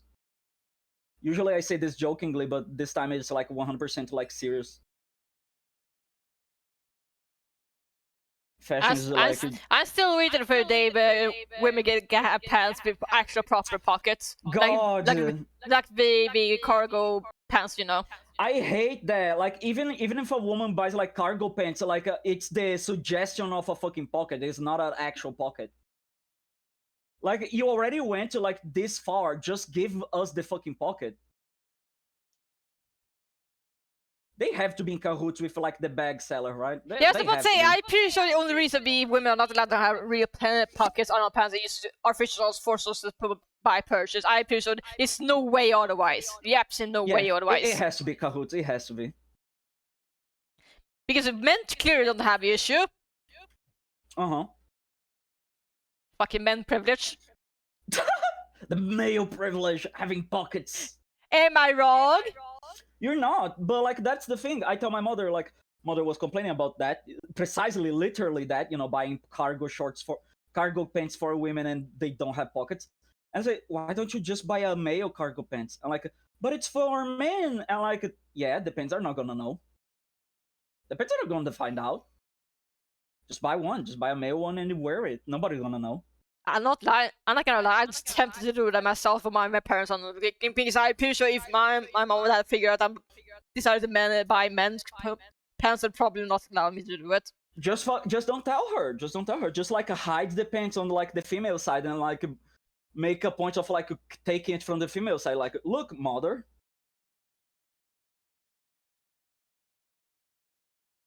Could you imagine receiving frost and fire damage from the same attack? Because they're fighting in Elden Ring, so like having two stats is great.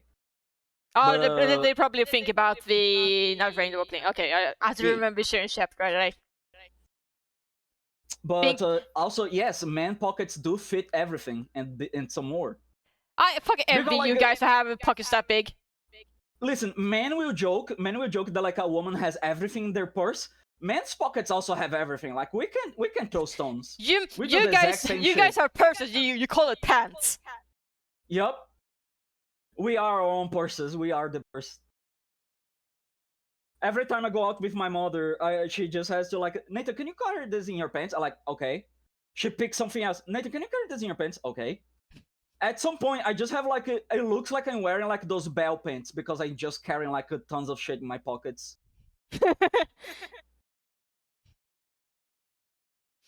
I am the cargo. I am the bag. People keep saying about like getting that bag. I am the bag.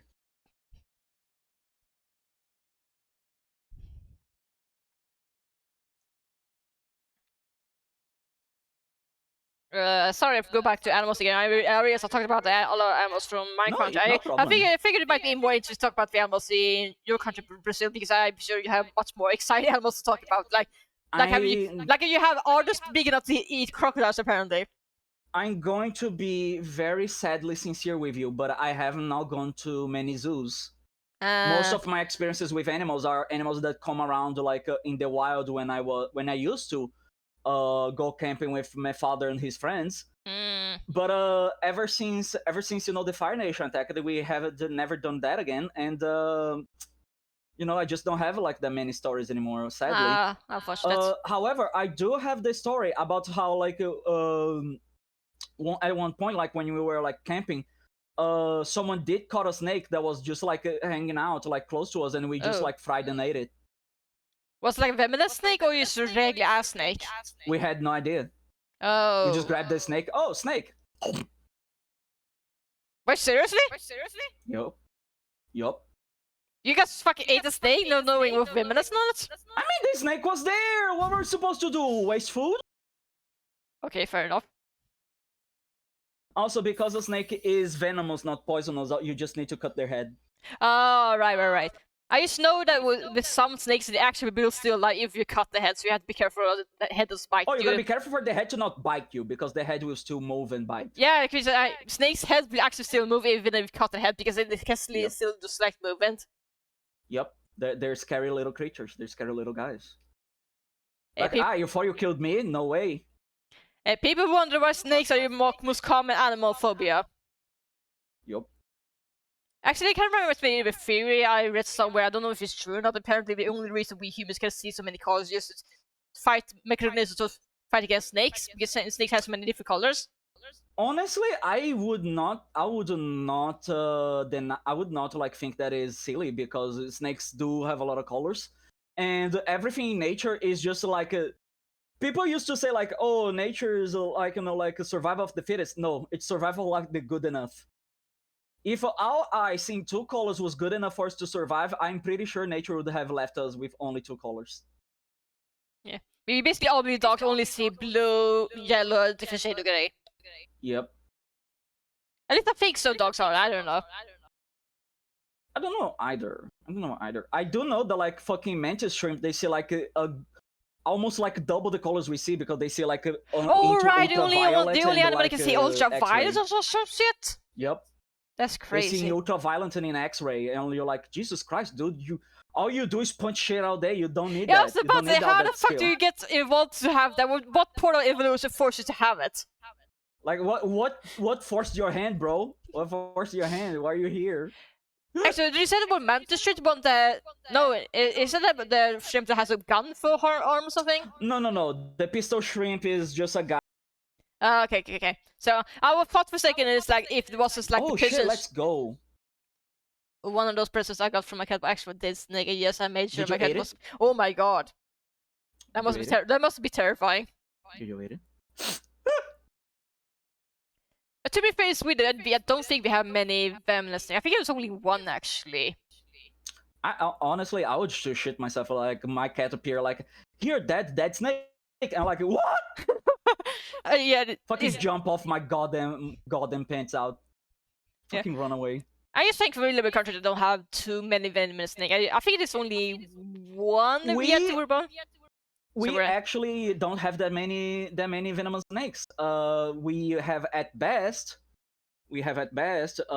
constrictors. Unfortunately, we do have the boa constrictor, which is the fattest one.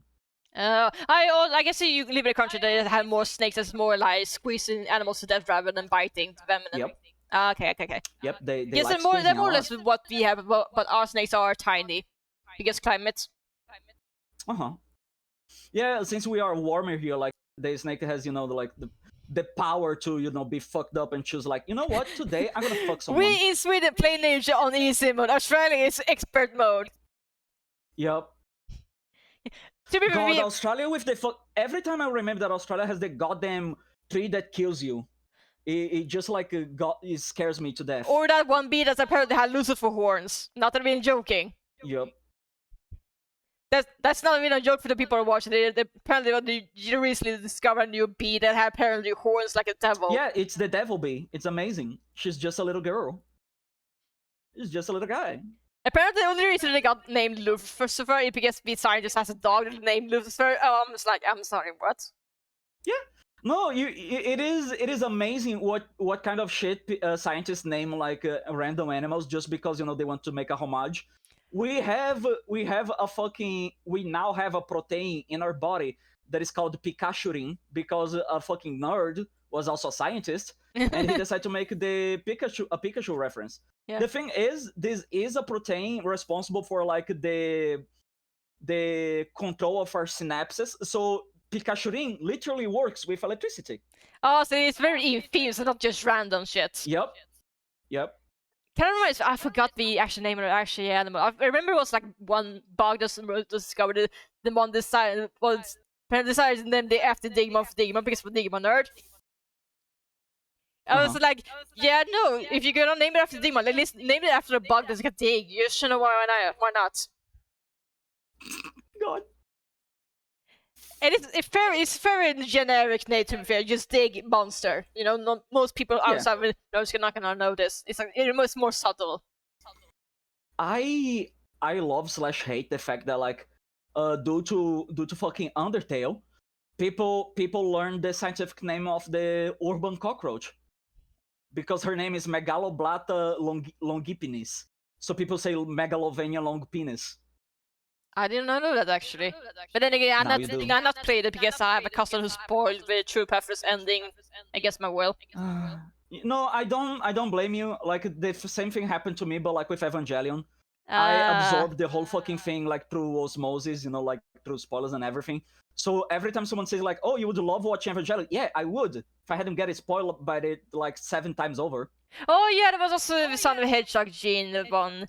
But I'm pretty sure also the Dr. Robotnik Gene also fight against, but it's actually hilarious. Oh my god, it's fucking amazing. I'm sorry, but I will never forget the fucking Megalovania long penis. Why did you? Of course, they didn't know, like science would like run through this fucking scenario. They probably never thought that someone would call like the fucking cockroach a long penis, but here we are. Science works in mysterious ways. A daily reminder that we scientists are just much as nerd as we are. Yep. I love the videos about the Nautilus crew, and they just like fucking nerding about the water. Hey, Lavvy, I sorry I got brain rotted. Sorry about that. If you want to use the design, then sure. Oh god, Jin redeeming the supervillain laughter.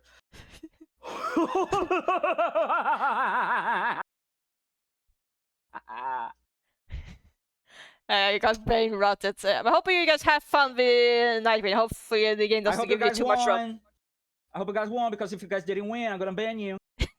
Nathan! Yippee! But yeah, I hope you guys won some runs at least. Oh right, I forgot what screens are. You're dumb. I'm dumb. I thought it was like goggles, like pilots, like Dr. Eggman shit.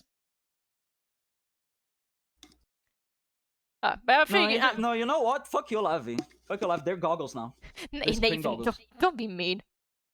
Oh no, you know what? We can make both. They are screen, but they are goggles. She can like remove them, and like the screen comes out, and like, are those your eyes or goggles? Yes. that actually is good.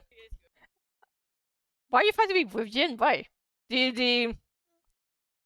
Oh, okay, because they are still fighting with Jin. Okay. They're still playing the game. I thought for a second, I got confused. Like, I was like, wait, has Nightwing the versus mode? You fight against each other? What? No, I mean, they do fight against each other because one blames the other whenever things go shit. So it's technically not wrong. Why? Because someone decided to be thorough enough you not use a map? Or because someone is selfish and doesn't give Jin like the fucking restore mana candy. Usually Lavvy. Nathan is on One Piece and you're on my phone, so I'm supposed to support you both. Fuck yes! I appreciate. My god, Lavvy has 3 heads, like looking at different I things. appreciate your support, Lavvy. I appreciate your support, Lavvy, but you're bitchless and you gotta win. What do you mean, bitchless? What's that even mean? It literally means nothing. But oh, actually, it does mean, because there is one of the very first NPCs in Elden Ring. He says like, "Wow, you have no maidens. No wonder you fucking weak." Because apparently in Elden Ring you can only level up. Nathan? I shit you not, you need a maiden to level up in Elden Ring. Oh, if you cut it out for a second there, I didn't know. Heard it fully. Sorry. We call each other bitchless because in Elden Ring you cannot evolve if you don't have a maiden. And the first NPC that appears, they're like, "Wow, you're so fucking weak. No wonder you're bitchless." And you're just like, "Okay, rude." I will put a little spectacle on Nathan because it fits his grandma aesthetic. My fucking god. I mean, you basically icon, you basically origami. Where are your eyes, Nathan? I did explain to Lavvy where the eyes are, but like she elected to fucking say like, "Nah, fuck that." Okay, jokes aside. The eyes are actually 2 folds that are hidden in the head. The thing is, I didn't use a colored paper, so it is harder to notice. Okay. Lavvy, you know shit. You don't know anything, Jon Snow. Okay. You streamline a design that is already streamlined. I'm pretty sure that was only set up because origami forces you to draw the shapes more than anything. Lavvy, I'm gonna kill you with a rock. No, I literally don't blame her, but I do get worried that like if I ever like start commissioning art of my VTuber, people are just not gonna do it because it's a fucking origami. People already throw a fit just because like they have to draw a man character. I shit you not. Like, bro, it's just a woman without boobs. Just draw the man, Had they not met a woman with flat chest? right? But no, genuinely, like I keep seeing people complain that like artists don't make man art. They're like, oh, I only work making women. I like just make a woman without tits. There you go. It's a man now, Fucking weirdos. right? And in fact, drawing a man is much easier than drawing a woman because the curves are so hard to put down, in my opinion. So basically, say you're too scared to draw hips then. Yeah, actually, I took the longest time to draw women because I was trying to make the hips look nice and not look, like either like a goddamn Pixar mom or like a fucking rectangle cube. But you managed to learn eventually, right? I did. Okay. I Because now I was going, I now draw because female I was characters. going to go with the, I don't want to say the unhinged answer, but more like if you ever struggle to draw someone opposite gender, you just look at porn.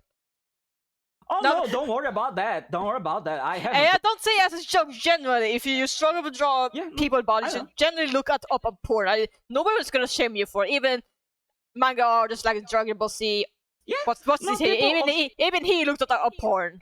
In a little bit of serious note here, but people like they shun like porn artists as if like that was something that you should be embarrassed of. But no, to learn anatomy properly, you will have to draw, and it's why we use it to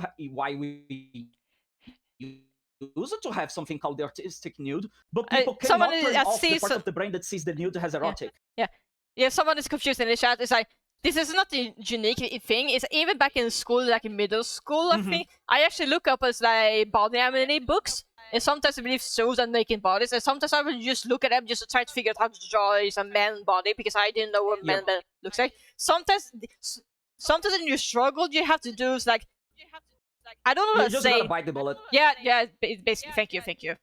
Just bite the bullet. Just fucking look at it. Yeah. That's the Because here's downside. the thing. That's the downside of being artist. If you want to draw something, you struggle with it. Sometimes you have to do stuff and people will look you raise eyebrows Yeah, at. just go look for it. Because even in my day, like because I did do art class. When I was in Canada, I actually had to draw like naked people posing, which was a terrifying prospect because I had to draw an old lady naked. Yeah, and it's Nightmare not just mode. drawing naked people. It's like, even it's like if you do paleontology art, sometimes you have to draw the animals quake or something like that because they. No, I know, but like the things get a bit more personal when like the grandma is naked and like in front of you, and you gotta not laugh. It's something good to get expected on terms, but sometimes this is why not a lot of people watch art streams. So topics can be very back and forth. Listen. Animals, zoo, people. It's easy. Same topic. I guess. He really is. Do not defend me. I do not defend you. I use to warn people to say when the art of talking to people, it can go very off topic or go wild different directions with discussions. Yeah.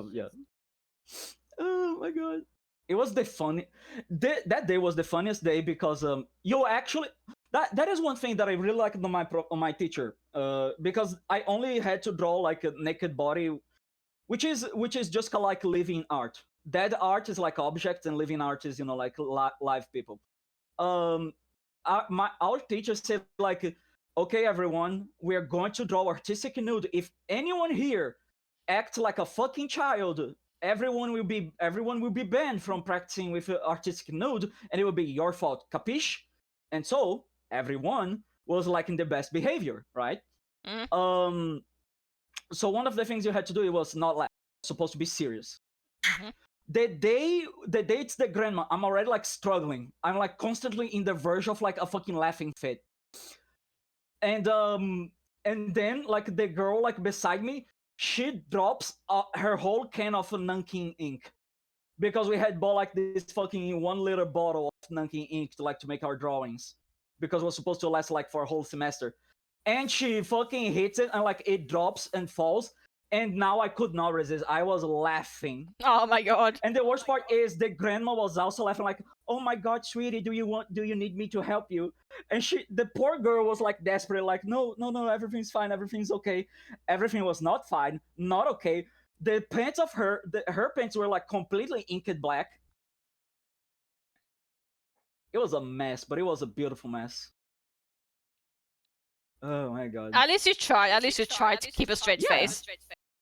And you know what? Thank God she let that thing fall, or else like the grandma would realize it was because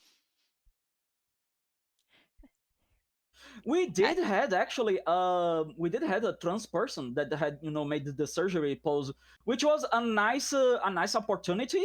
However, because you can't get up from the place where you sit down, right? So the pose that person makes is gonna be the pose you're gonna draw.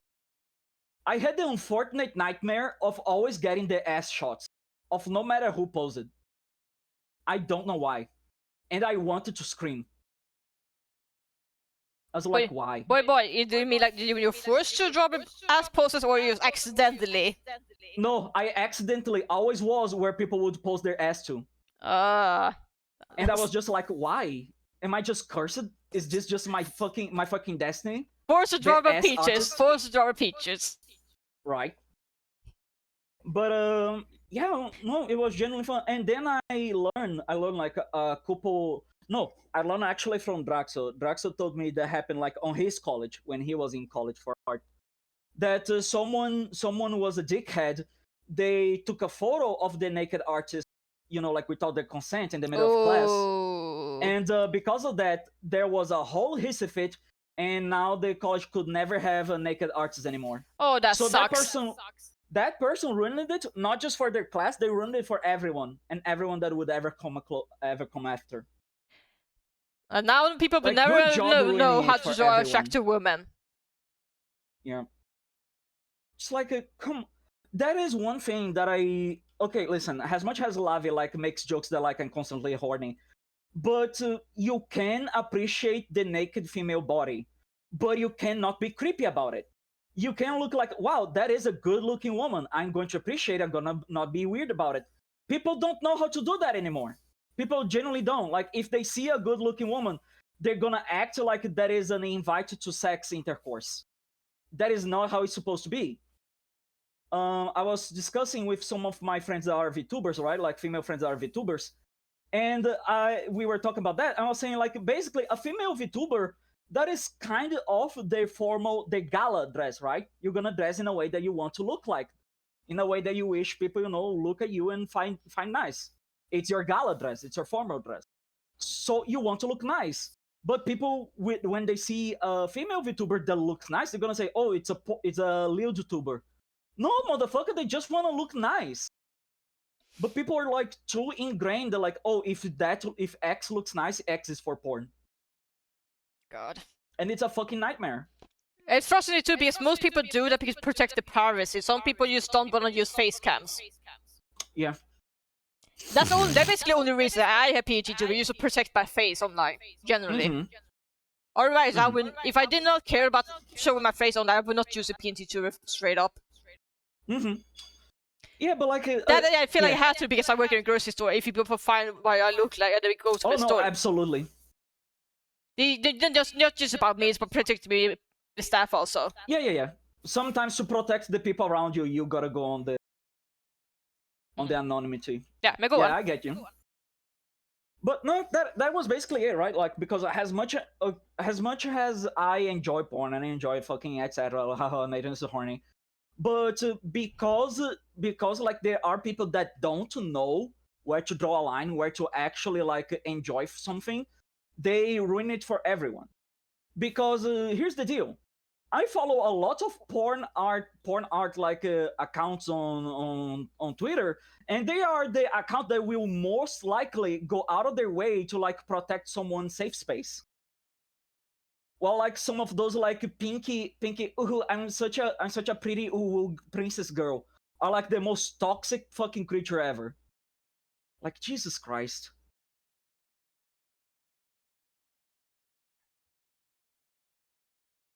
Is that just because that is basically Sorry, go ahead. That's it for no. That's it for my TED talks. Just like my indignation.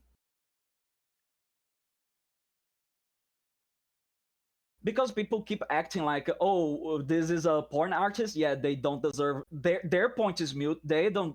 Their opinion doesn't matter, etc., etc. I'm like, you fucking moron. That feels kind of weird to me because from my experience, porn artists are usually one of the best artists I know because they understand body anatomy. And then yeah, but you gotta understand that like we live in a time period where people are constantly snobbish. If they think they have like higher moral values, they're just gonna discount your opinions. Yeah. And advice. Yeah. For people who don't understand the value of body anatomy, think what Disney's Tarzan would look like if the Disney anime was not allowed to study human body anatomy. They were forced to do that in the drawing Tarzan because just make sure that his muscles looks right. Yep. This is something they had to do. It's not just about boobs and tits or whatever. It's just basic body stuff. Mm-hmm. Not only that, but also like rotoscopy. It was the way to animate before, when you would like record people either dressed as the character or just straight up naked, like doing the poses and the actions to properly convey in the animation. Yeah. Fucking She-Ra and Riemann are like two big examples of it. And if you even if you draw something that's less realistic, sometimes you have to study body anatomy anyway because you cannot exaggerate without understanding the basics first. Yep. You gotta know the rules to break the rules. Mm-hmm. Dog bark. Sorry? A dog barking on the outside and just like, okay. dog. I thought it was something else, sorry. Nah, don't worry about it.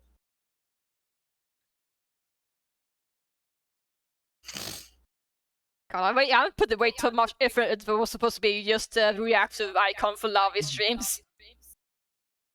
I was seeing like that someone was like, oh, I can't believe my favorite artists draw porn, now I can't enjoy their art. No, you fucking idiot. You don't know this, but a lot of your favorite artists have drawn porn before. You just don't know. Yeah, they usually do off-screen because for people are usually not allowed to stream stuff or show people usually because obviously. Sometimes not even like that, not even on stream. Sometimes they do it just like to pay the bills because again, it does pay the bills. Yep. So like before they they become famous, famous big artist, they like will be paying the bills with John porn big small artist. Ow. Oh my god, survived. Oh, you're still playing still, I'm assuming. Yeah, I'm still playing Elden Ring, and I thought I had slipped it to my death, but no, I slipped it to my life. Okay. Honestly, if I were playing Elden Ring, I'd probably be screaming a lot because I make sure I don't die because I wreck sometimes I'm playing. Oh, don't worry. You're gonna scream a lot because sometimes this game is straight up horror because like you're gonna be minding your business and something comes out of the woodworks like trying to eat your face. What kind of horror? Do you mean like horror like Repo or just horror general? Horror Repo, in the sense that like you're minding your business and suddenly like something yells loudly at your face and you're like, ah! I still enjoy Repo. I just don't know what I missed. But I was actually mentally exhausted after playing because all of a scream or just being on the edge every time you miss you maybe tired afterwards. I still enjoy my use of it. My god. I don't play horror games usually, honestly. Mm-hmm. Not because I don't scare you, it's just I get mentally exhausted afterwards. Oh, I don't play horror games because I'm a scared bitch. Don't worry about it. I'll fucking say it. I'm a scared little motherfucker. Yeah. I don't know, single problem saying it. Actually, I've never played any Dark Soul game or Elden Ring or anything like that. I just don't know if this is something I really enjoy because so much appeal is high difficulty. Here's the deal. People keep saying that like, oh, Elden Ring, Dark Souls is a difficult game. If you wish the game to be difficult, yeah, you're gonna bat your head against the wall. But if you play like specific builds that are in the game, like intelligence, Elden Ring is infamous for like dropping the difficulty like from 10 to like a solid 5 if you play an intelligence build. So it's like RPGs, so it's like difficulty somewhat customizable depending on the build. Yep. Okay. Like, I did not know that actually. Like, yeah, people keep joking that like, oh, playing an intelligence build is playing on easy mode. No, playing dexterity is on easy mode. But it generally like if you play if you play intelligence build, you're always casting spells from like half the map away. So the boss will be like eating shit before he even gets close to you.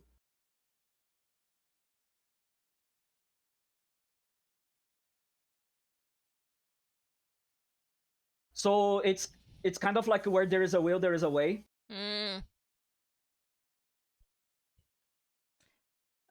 That's interesting. I did not know that. Mm-hmm. But the biggest problem of the people that say like, oh, it's a hard game is just because they're not willing to do the like trial and error like several times. Because every boss in Elden Ring is about trial and error. You're gonna play, you're gonna fail. But people are like so avert to failure nowadays that they don't want to fail not even a single time. I'm more concerned about the how patience I have when it comes to difficulties, because I am more minded of how much do I have patience to do this, or if I don't, do I want to invest money into it? That's my thing. Because Okay. I'm fully aware I'm just impatient sometimes. I will tell you this then. But Oh, hold on, Alex. whenever I get stuck in a boss in Elden Ring, literally all I'm going to do is like I'm gonna turn back and like fuck off into a different direction. Okay, someone in the chat asked you that, do you know about the emo art style? If so, how do you draw fat characters in the art style? Wait, emo art style? I don't know, to be honest. I'm not familiar with that, unfortunately. I'm not familiar with that. Emo art style? Where is that? I was about to say, what is emo art style? And it is just different shades of gray or something? I don't know. Who asked about the emu art style? I don't see it. Someone in the chat. Hey, hold on. Is it someone from YouTube side, maybe? Yeah, Oh, okay, that explains it. It is from YouTube side, yeah. It's someone from Okay, YouTube that side. explains. That's why I didn't have access. The reason I don't have this chat as a low overlay, because that's where the spam bobs come visible. Don't worry about it. So that's why, unfortunately, I had to only show with Twitch chat on the overlays, because that's where we hide the spam bobs, whatnot. No issue at all. But yeah, I don't know actually if I feel like I don't even know what emo art style is. I don't feel like I know the subject enough to answer that. I'm laughing because like, what the hell is an emo? But in terms of actually drawing fact characters, it's more like understanding volume, I guess, or just 3-dimension, I guess. Again, it's good to just look at references to, or look at other people in real life to just understand how to work, because it's a different kinds of fats, like. Oh, yeah. Yeah, because it's different to make a character look fat versus make a character look like he's pregnant. Yeah. You can and you should look up like different like body mass index pictures.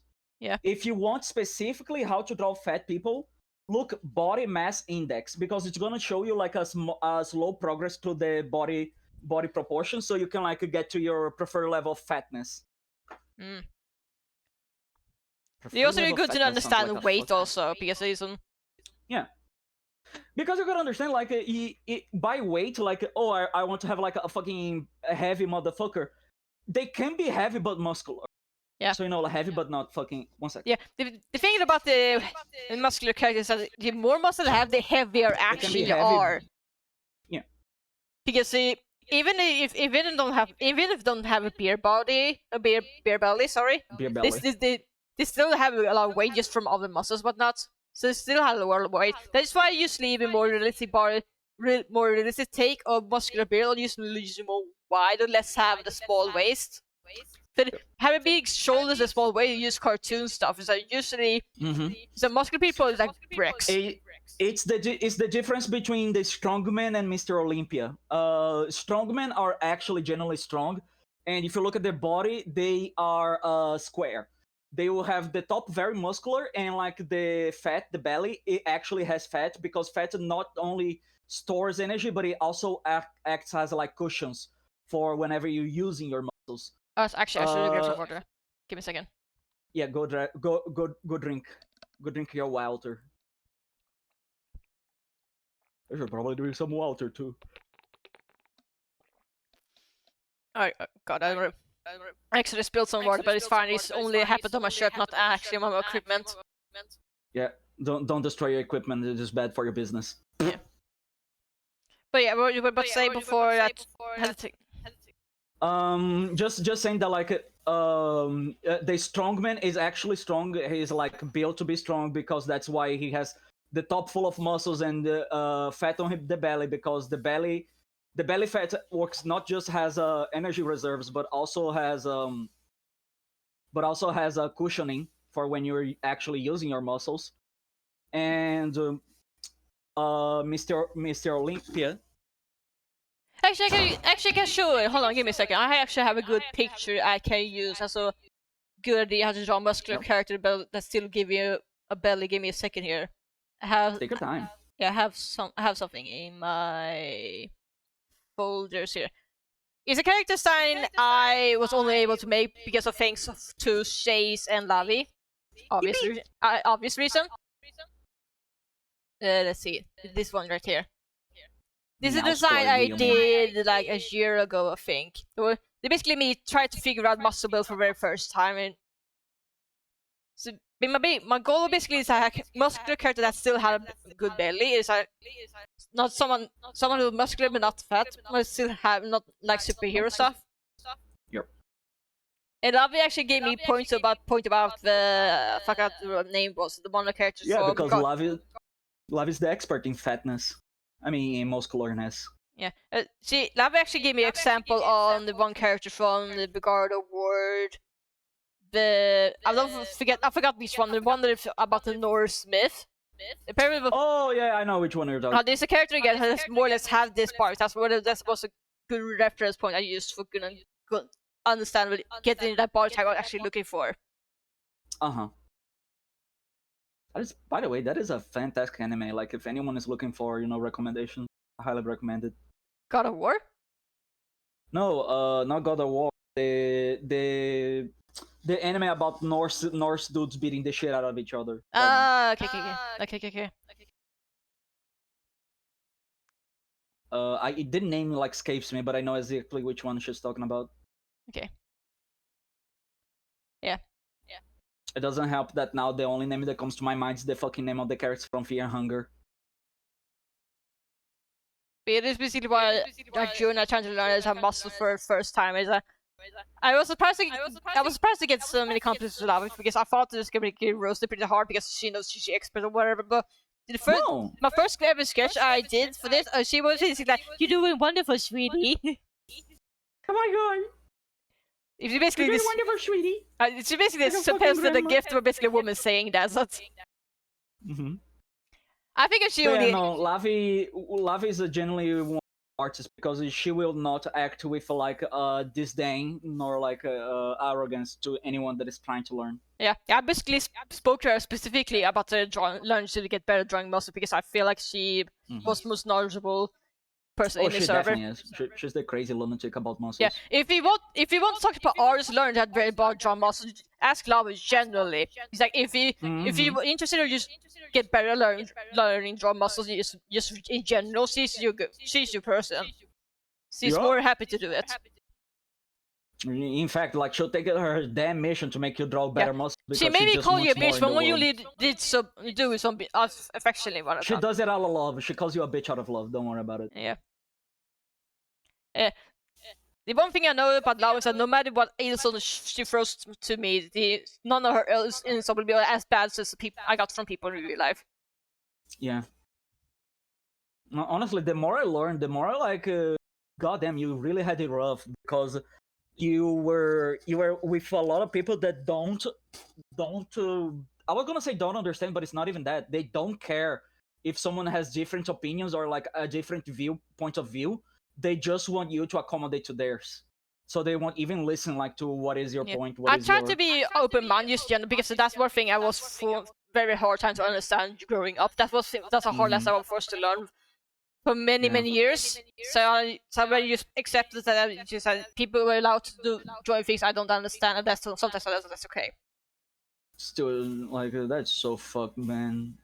I usually haven't been gaming over passionate per point of becoming angry or aggressive or whatever. It's a thing I struggled with growing up. Honestly, I used to get over passionate about stuff I care about. And that usually where my worst behavior comes from. At least when I was growing up. I still try to get better at it, you know. Yeah, but it's still like I'm a warrior, so like just learning about that, I got blended. I got blended like a fucking jambalaya juice. But like, was it cringe or? No. I got blended like a fucking grape. One of the enemies has like a giant pole arm that he like spins around like a goddamn blender. But yeah, no, like just learning that like you had to deal with that kind of shit. It genuinely like makes me mad. Not mad in the sense like, oh, I'm gonna throw a fit. Mad in the sense that like nobody should have to deal with that. Nobody should be made to deal with that. It is just not something that should be. But not to get too angry about this. Get overreact or whatever. Or No. I just yelled because one enemy had like blended me into a fine paste. Don't think too much about it. okay. But yeah, what I said was like, because a lot of the times that you like apologize, they are just genuinely normal things. So that's why like I keep telling you that like you don't need to apologize about that. Those are like all very good questions you usually have. So it's because like I unfortunately see like how fucking fortunate I am like to have had the parents that I had, because different points of view have always been a normal thing on my life. So when I see people that say like their parents say like, oh, you're not allowed to have like a different opinion, it's as I say and that's it, I like, what the fuck, that makes no sense. This probably was not that I was not allowed to have my own opinion. More like you're allowed to do joy things, but you don't have to be angry or frustrated with someone who don't understand how you see it. That's the thing. That's the thing what I struggle with. It's still fucked. It's still fucked, like in a different sense, but still. Yeah. The thing you gotta remember, I know I have autism. That sometimes, well, to understand social interaction was my struggle. Uses my entire life. Even now I struggle with sometimes. Even especially sarcasm. Sometimes I take stuff literally, not intentionally, and then sometimes I make dumb mistakes because of it. Because I remember one time, I forgot the exact details, like one of my family members jokingly about wanting this or that, and I misunderstood, took the literally, and went out of the way to buy this thing for them. I was like, why did you buy this for me? And you said you wanted. I was joking! Oh my. Oh man. Because I don't struggle with sarcasm even amongst my family members. Yeah. No, I get you. Sarcasm is even like to normal people, because sarcasm is not something that like it's just on your tone of voice. It is something that is like contextual to where you are, how you are, who you're talking to. And the thing, what I believe happens with neurodivergent people, it's because they focus a lot on the minute detail. So sarcasm doesn't work, like quote unquote, because they believe they have the context, but like they don't, because it's a family joke, or maybe it's a long-standing joke between two people, etc., etc. Yeah. When it comes to the people who's chatting online, I actually do appreciate that when people go say /s at the end of some single this sarcasm. Oh, to indicate sarcasm. Yeah, because otherwise I might not even know, honestly. Because if I would, I would probably assume it would be genuine. So even though people say it as a joke or whatever, I actually appreciate it because it shows more sincerity. No, that's fair. That's immensely fair. People write that as a joke, but maybe it's like more. So I think you to explain it that you're only joking and you're not supposed to take that seriously. Because otherwise, sorry. It's because a lot of people like they act selfishly in the sense that they like, oh, everyone is just like me, I'm not going to like make myself understandable for other people, because they believe everyone is like them. That's funny because I always have the opposite problem. So it's like I have to constantly remind myself, everyone, including my family, they don't understand everything I assume are basic common knowledge. So like I played Pokemon since Red and Blue. I've been playing since I was 6 years old. Everyone in my family don't know a single Pokemon besides Pikachu still. They don't even know Charizard. God fucking damn, that is Actually, funny awful. story is that the show shot to my mom. She actually mistook it for Digimon. Genuinely. Okay, you wanna know what? At least she mistook it for a Digimon. Charizard X does look like a fucking, a little guy, a little. Yeah, and the fun is the only reason she knows Digimon because I have actually one of Digimon Tamagotchi toys and he actually showed it and she saw it and she actually understands the concept of Tamagotchi a lot more than a turn-based RPG video game. So she actually knows more about Digimon than she does with Pokemon. She actually knows Examon and Onimon Ultra S, not Onimon, Onimon Ultra S. Oh my god, she's into it. She is in. She only knows because she saw the 2B sprite of the device and actually showed the official art of her characters afterwards, just to keep showing more details. She admitted that they look scared, but also understand why she. Oh my god. She also understands why I like it because yeah, no, this is not something Pokemon would actually make. This is interesting. Yeah. She understand right away why it was appeal there. Yeah. But I think my mom actually enjoys the smaller Digimon more, like Koromon and whatnot, because of course it's more closer to. Yeah, they're cuter. Yeah. They are quote unquote marketable. Yeah. I think if people underestimate like cuteness sells so well. It's like if you don't understand why cuteness sells so well, it's just in general. Just ask Warner Brothers or ask how much merch they managed to make on just Twitty Pie alone. People need to understand that it's actually something that I was talking to Lavi, because Lavi has an artist. She puts her values like on her wrist, but when you want to sell, you gotta take the low hanging fruit. Any fruit is a fruit in a sense. Yeah. And the low hanging fruit is cute and sexy. Those are the two low hanging fruits. You wanna sell, make something cute or make something sexy. Yeah. The other one is spite. If you want to sell something a lot, just make something that has like the social context of being a spiteful product. A thing that has been selling a lot in like anime cons here in Brazil, it's like people are gonna make a box of like who would win in a fight, and like once you buy, you gain like one ticket every $10, or like one ticket every time you purchase, and you put like in one of the boxes to see like who win, Digimon or Pokemon, this character. So it's like death battle, but without the violence. Yep. It's literally spite sells. Yeah. I know this kind of is unfortunate, but sometimes you have to understand. So what you understand, it might not be understandable for a lot of people. So I cannot tell you how many times I have to quote unquote talk down to my family to understand basic stuff like video games. Not that even that they still misunderstand everything. Mm-hmm. Honestly, you're gone. They see me from Nintendo Switch too, and you call it Game Boy because they don't know the difference. Generally, they only say Nintendo, they only say Game Boy. They don't know the difference. Honestly, the fact that they are willing to learn. Yeah, my family exactly the kind of people why Nintendo's so scared about at the trying to remind people that there's no thing as a Nintendo. They're really the perfect example of that. Yeah, I understand that. But honestly, the fact that they were still willing to sit down and like learn is already like a big fucking leap. Sometimes no, sometimes not. Okay. So, this is like a 50. This is like a 50-50. Give them too much credit. Send them to the jail time. Nathan. It's not that they don't like it or they just don't struggle to understand it because everything is so alien. They still feel like they still assume that everything video games have not gone past the 90s or 2000s. Yeah. These are things like Fortnite. They don't know. They don't know. To be fair, I don't think even people that know Fortnite knows about Fortnite anymore.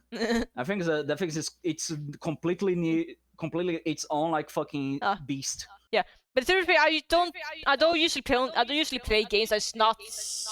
I don't want to say niche, but I play Nintendo, but not everybody knows Nintendo, so I don't know. I don't play like Fortnite, I don't play like PUBG, I don't play like Among Us, I don't play. There's nothing wrong with that. Like you shouldn't think that like you're not a gamer just because you play like only select few games. Yeah, I realize the only reason my parents are less knowledgeable because I play games are usually not the most mainstream stuff. It's not.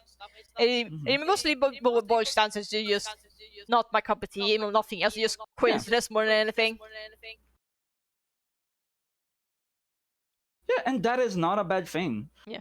That is one thing that I dislike is like how like how like snobbish some people get just because like they feel themselves superior just because like they know a bit more about like a company or about like a hobby. Yeah. The thing with fandoms, like I just enjoy the thing. I don't interact with the fandom because if I wanted someone else's opinion, I wouldn't be in the fandom. I would be, talking to some other people with it. Yeah, honestly, when we're talking about something I interested in, regardless of topics, I always in a mindset of pretending I'm like the dumbest person in the room regardless of the subject, because I always mentally prepared I might not know anything, even on something I spent years on. I always there's always something I don't know about. So I expect to learn things. It's like I don't expect to be the smartest person in the room in any subject, because it almost never happens. Yeah. It's just like man, it sucks. Like it sucks the fact that people like have become so arrogant nowadays about everything. Honestly, people think that like everything has to cater to everyone, etc., etc. And just because you're a YouTube channel doesn't make you automatic smart, you know? Yup. It's not because you're a TikTok influencer that like your opinion is good. Yeah. I hate that word influencer. Every time I fucking say it, like I got something on my throat that like. Oh, do you exactly my dad? My dad cringe every time someone says influencer. Yeah. Just like every time I talk to my mother, I just call them influenza, like the fucking flu virus. Oh, so you're influenza, huh? Because you're a fucking virus upon this world. Yeah. My dad has a different style. My dad doesn't like it for different. My dad usually sees, oh, influencer, these people who are too lazy to get entry jobs. God. Keep in mind, my dad is a man in the 60s, so for his first job was basically literally carrying rocks and nothing else. I'm not even joking. His first entry job was just literally carrying rocks that were used for roads or. Honestly, I respect that. I respect that kind of job. Yeah, he has basically forced to do labor job. Obviously, his first job. Nowadays, he usually do. I don't remember what it actually works. I know he works like a tech company in Romania. I don't remember actually. Oh my god, he can meet Lavi. He doesn't work in Romania. He works from home. He works for a company happens located in Romania. But I think he'd been there a couple times, but only for like in-person meetings in case someone. We can still make fun of Lavi for it. We can still say that like your father like saw Lavi. I actually remember I told Lavi about he first things is like, wait, your dad works in a Romanian company. He's hot garbage and IT. What the actual fuck? Oh, I do. I'm gonna go now just because like I'm getting hungry and a little bit tired. I don't know if you get this, but when I keep talking like for a long while, I eventually start like exhausting myself just by talking. That's totally fine. That's totally fine. I totally get it. But I do enjoy. I love talking, spending like those times. I appreciate you coming by because honestly, I still struggling to talk to myself when streaming because I still need to learn about. So having you around helps a lot. Honestly, keep it this more interesting. Something to talk about. Aww, I appreciate that. Because when I'm alone, I have some bad habits of drawing and not talking about anything. It basically becomes dead silent on everything. It becomes boring even in mods. I do feel then by all means, whenever you're streaming, like I'll make a point of. Yeah. Remind me to maybe share chat with you then so we can support each other. Absolutely. Thank you for your company. Yeah, thank you for coming by. Enjoy your meal. Bye-bye. Bye.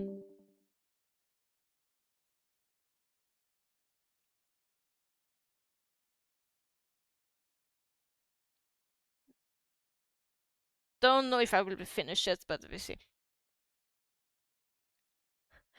Oh, they came in just Nathan left, but yeah, I'm still working on it. I also made this tiny little sketch that if it is supposed to be digital neon, so I might as well trade the cloud for the actual vehicle. I don't know how to drop vehicle stuff, honestly. It's too basic at the moment, but you know. Almost like a Dr. Eggman impression, I don't know. But yeah, I don't know if I'm gonna finish it today, but I think I'm gonna keep be calling mostly the same, except for maybe the belt. I don't know. We probably used to use like a Grace.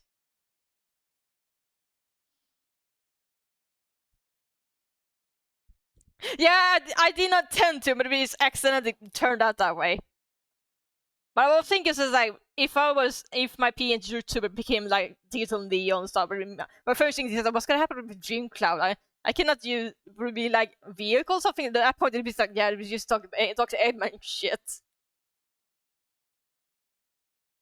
Yeah, I really appreciate it. Actually, I appreciate it. It's a like good translation, honestly, Lovey.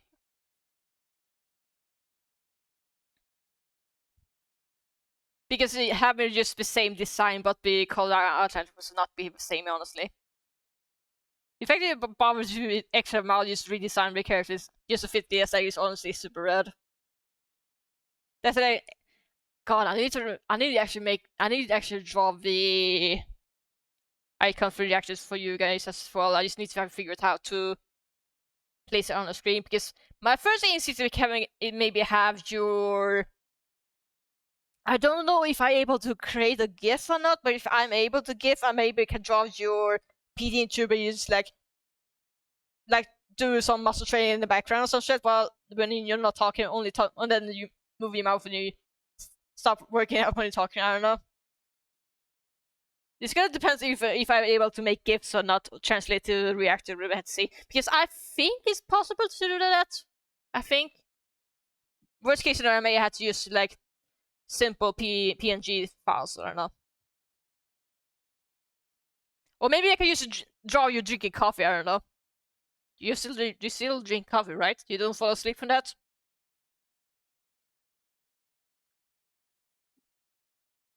I don't know.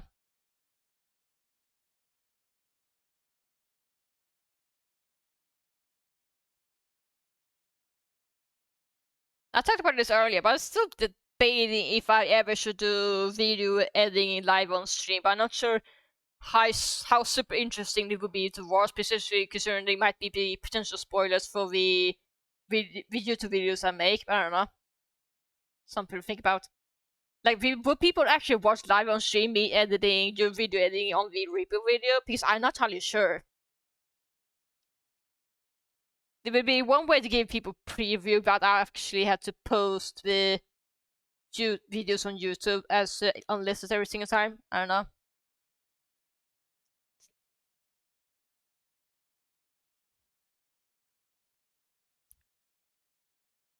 Something to think about. Actually, I took water earlier, but I was feels first to say just grab an extra. Why not?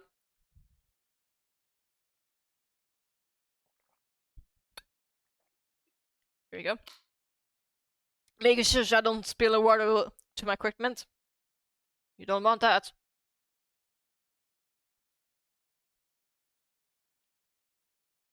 Well, nice to have Nathan come by on chat just to talk about random topics in general.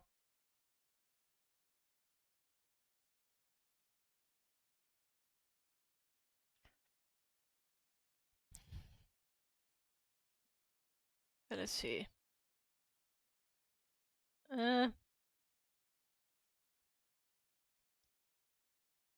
did you end your stream with Nathan earlier? I didn't not noticed.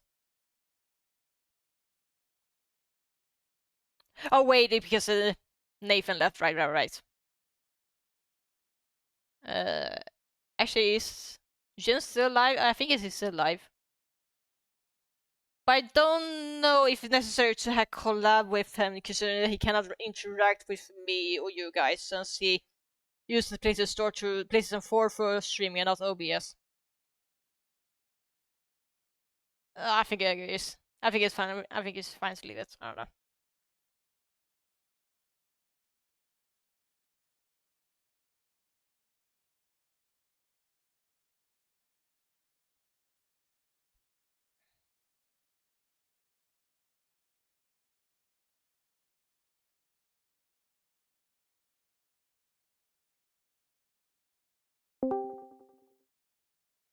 Oh hi! Hold on, I need to Hello. I just need to fix a little bit. I need to move react icon. I don't know why it's there we go. I don't know why it's changed earlier, but now it should be good now. How's it going? Good. I'm just basically drawing. I talked about a bunch of random topics with Nathan earlier, as you saw earlier. Yeah, I've been listening in on it. I've been. That's what happens with me. That's what happens with me and I hang out with Nathan. We just talk about just random topics and back. Yeah, random topics. It really went out of hand there for a second. I didn't really expect those turn of events, but I mean, we will be genuinely honest. We're not joking. I mean, stuff we talked about. Yeah, absolutely. I mean, they have those drawing sessions at school, mostly aimed for the graphic students, but it's open for everyone to take them, actually. And I remember back in my old school in our hometown, they also had it in the neighboring school that was in the same building. So, what character are you drawing now? Is it your own? Actually, I guess I have to explain it because it doesn't make sense without context. Basically, Lavi also trying to do Lavi's trying to do homemade reactive icons for everybody, but she has very specific aesthetics for her stream. She basically has what she describes as a digital neon aesthetic for her stream. Actually, I can show if you give me a second here. Am I actually? Have you seen her PNGtuber actually? Have you seen it? I don't remember. Probably no. Safer to say that.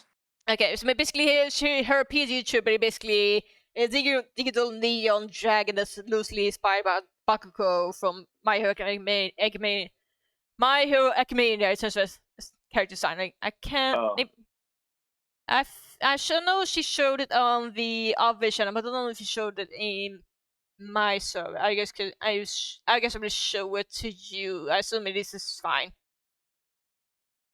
I can actually post it to you via DM. Actually, Nick, I can give you a second here. Yeah. I've been working on some school projects up until now. Gonna have a presentation thingy tomorrow. Yeah, I just started to study sound design for video games, so okay, that's gonna be interesting. Yeah, I've been recording some weird stuff lately and put them together in the program that I'm working with. Yeah, but yeah, the one that's post you of the end. That's basically what the Lavi's PNGtuber looks like. Her character design, I mean, is the animation and whatnot, only the actual models difference, but yeah. Oh my god. Yeah, she put a lot of effort to it, but basically, she went the extra mile to make sure everybody's icon fits that aesthetic to her stream. She went out of the way. She basically, I can show you here. She went out of the way to draw a sketch of what my PNG would look like in her aesthetic onto her stream. Basically, digital neon stuff. And I liked it so much, I basically went the brain rot and decided to expand it further, basically. We actually made it easy for Lavi. I was like, God damn, you're making my job easier for me. What the fuck? Yeah. That flying thing you did a sketch of kind of reminds me of Dr. Wily and Mega Man. Everybody say Dr. Eggman, but I can also see a comparison. But yeah, I don't know what it is, but it gave me a big similarity of being a professor flying around in a round-shaped thing. It's to be fair, the Wily and Eggman boss were like 8-bit, 16-bit, so they have a hardware limitation, whatnot. Yeah. But they basically have nothing common, to be honest, when it comes to being villains. Yeah. Is it what we showbizness call coincidence? Although to be fair, both of them are actually loosely inspired by real people. So I mean, they're fighting a blue protagonist. They have a dark version of that protagonist that they made that later becomes kind of like a anti-hero. Yeah, you see the patterns here. Mm-hmm.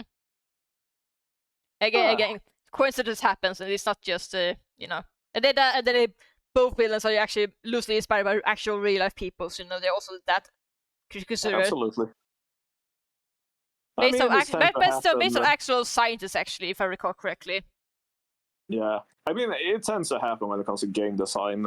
Being original today is nearly impossible. I remember in one of my difficult, but it doesn't stop you from trying. Like, oh yeah, this remembers. This is something similar to what people made last year, and we're like in my team. Oh god damn it, not again. Yeah, just because it's possible doesn't mean it's not worth trying. Yeah, that's the thing. We try to come up with like some original idea for a game, but it was really hard. But one of the latest game I was part of designing, we actually was able to come up with something pretty original. The teachers actually praised it because our main motivation was that the limitations that the teachers put on us, we try to break them as much as possible by still keeping within the rules. And that actually was successful. Okay. Because I think it's hard to remember that. Do you remember Snake Pass, actually? Yeah, Snake Pass. Yeah, because I remember the story of how the game was actually made. Supposedly, the person who was the director for that game, his only inspiration for that game were actually about basic snake knowledge about how snakes have to climb or ways. So basically, hey, Bob Free was a 3D platform where you place a snake in an animal that cannot jump. Oh yeah. Exactly. That's basically it. It's basically a platform that you cannot jump because you play as a snake, and it's basically based off real life snake logic. Exactly. Yeah. I remember when you were talking about snakes, I mean about the snake phobia. Yeah. For me, I have a bit of that, but I have overcome it mostly. Because when it comes to some fears, the best part is to actually just get used to it. Yeah. Because one of our old classmates, he got a snake, and I remember the first time I got to hold it. Man, that was creepy. But then I was like, it wasn't that bad. Yeah, I had to hold snakes on in my last day at the zoo I mentioned earlier, or park, But actually, I was holding one of the snakes. It was not a big one. It was like one of those but more docile snakes that only squeezes you over the smaller ones. Yeah, it was one of those that he had. Yeah. It was very small. Yeah, we basically show up to 2 bus of school kids because they got to see it from a distance. They were docile enough, but some kids was allowed to pet it or touch it, but not. As long as it was gentle, of course. But after it was done, I was trying to put it back in the safe place so we can have some private time. And I was having an issue. I realized that, hey guy, sorry, but this snake doesn't really want to leave the sofa. Can you take it for me? He's hugging my arm. He's squeezing and hugging my arm. He doesn't want to leave the sofa. He got too comfortable. Yeah. I mean, snakes can have a temperament, that's what I have learned. When they want to be alone, you better leave them alone. Yeah. Especially when it comes to food, my god. Oh, yeah. Ugh. Just gonna do some chilling, just playing some easy going games now because man, my brain has been fried. Yeah. It's totally fine. Yeah, just playing Watch Simulator 2. Oh right, I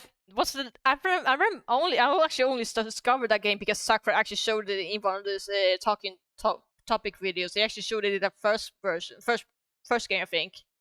Yeah. I remember the developers supposed to show me how they freaked the fuck out when Sakura pointed this out. This was basically free marketing for stuff. Holy fucking shit. Yeah.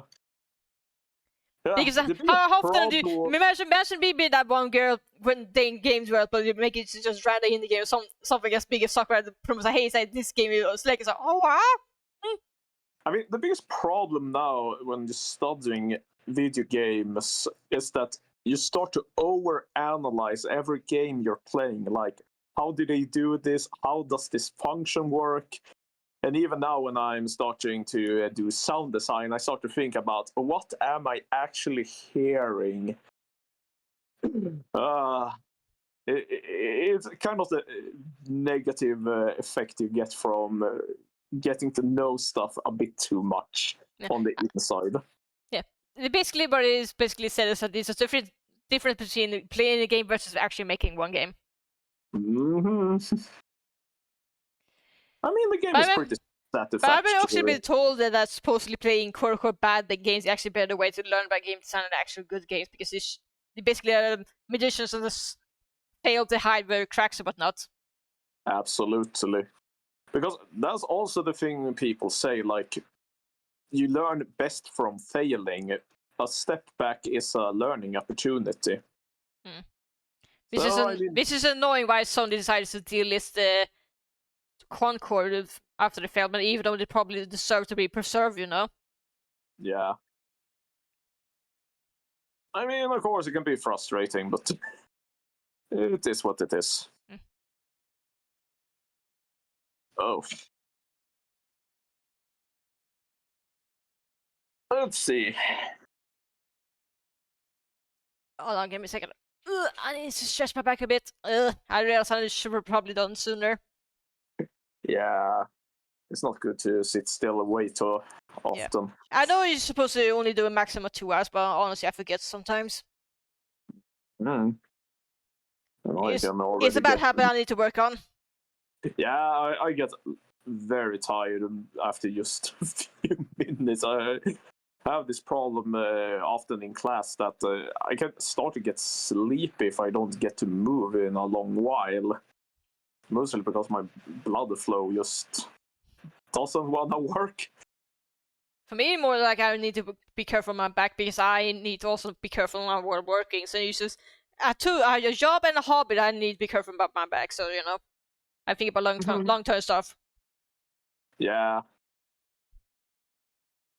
It's very important to not break your back, especially in our age when our body starts to crumble already. Good. Welcome to adulthood, where you're actually forced to take care of your body and not neglected that you do in your children. Yeah, I have one classmate that is like, oh, I'm pretty much immortal. I'm like, wait a few years and you will regret those words. It's kind of hard sometimes to be like one of the oldest in my class. They don't know the struggle. One day they will. They are like in their 20s or something? Yeah, many of them just turned 20, especially last year. Like the majority. Oh, they're not ready. They are not ready. They are not ready. Oh yeah.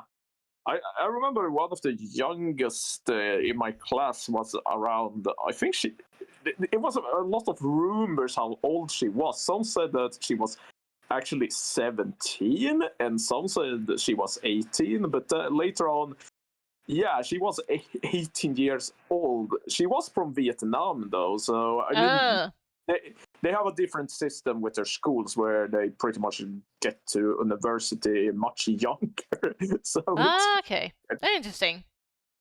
Yeah, she was one of the graphics, but sadly she jumped off the course because she wanted to move with her family back to Vietnam. Okay. I guess you shows her family first, but I guess that's fair. Yeah, I still had the right to use one of her characters that she came up with during like the first weeks of our class. I actually developed a funny backstory to. She started to draw this fish with a top hat on, and made a gentle fish. And I came up with a story about the Boston Tea Party's weird after effects on the fish down at the harbor. They became gentlemen. That's really cute. It's just funny. Unfortunately, I was not able to work longer on that one. Yeah. I still want when the other big franchise in our class are starting to take off. It's mostly funny that one group pretty much just made a cult about a character, and the whole class is like divided into they either like it or they despise it really badly. It's a very simple drawn ghost that we named Spoopy that has a very dark backstory, and I mean very dark backstory. And a part of that backstory is why some people hate the character. Okay. and stuff. It's just funny how some in my class is like I never going to do a game with that character included. And the funny thing, I was in the same team as him, and I made it my sole purpose to try to sneak in the character in our game in some way or another as an Easter egg. That was a challenge. He checked every file and everything I put in, but later on he got a bit sloppy, and that's when I made my move. Kind of made a transparent thing in one of the levels hidden. Not a big deal, but still. It was funny when we do that stuff. And also, Easter eggs are always fun. I actually had a bonus assignment for one of my teachers to actually make an Easter egg. Okay. So that happens. Yeah, she was like, "Oh, you guys are overworked. Do something fun. Put in an Easter egg or something. That can be fun." And I was like, "Sure, we're overworked as we are."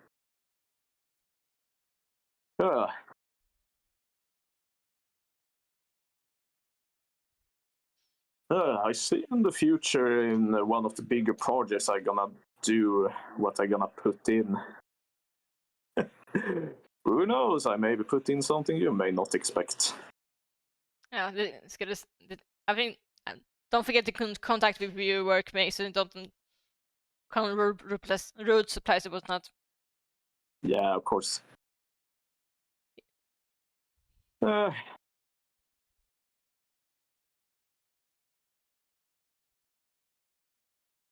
Yeah, I still haven't got the new Kirby Air Ride. But... Oh, I actually, that was about. I was surprised to see how much more story the game had than I thought it was gonna have. I don't know how much. I heard, and I'm generally surprised. But to be honest, I was not expecting the game to have actual new game plus, and then they expected the game to have actual new game plus. I mean, a racing game having a new game plus is not what you expect. Yeah. It's supposedly be quote true ending is locked behind new game plus, so it has multiple endings on top of that, so... Oh my god, that's too... I will not say more than that just to keep you surprised. I'm gonna say it is better for you to experience for yourself. Yeah, I try to keep myself as spoiler-free as possible, but hey, internet is way too impossible about not spoiling things. This is the reason why you have a spoiler chat on the Discord. It makes it easier. Feel free to mute that chat, by the way, because I might talk about Kirby Air Ride spoilers and that later down the road. I already fixed that because I expected that to be the case. So don't worry about it. But yeah, I will ever say that you get unlocked stuff after the story mode, and some of these are fucking insane. And that's all I will say. That's all I will say.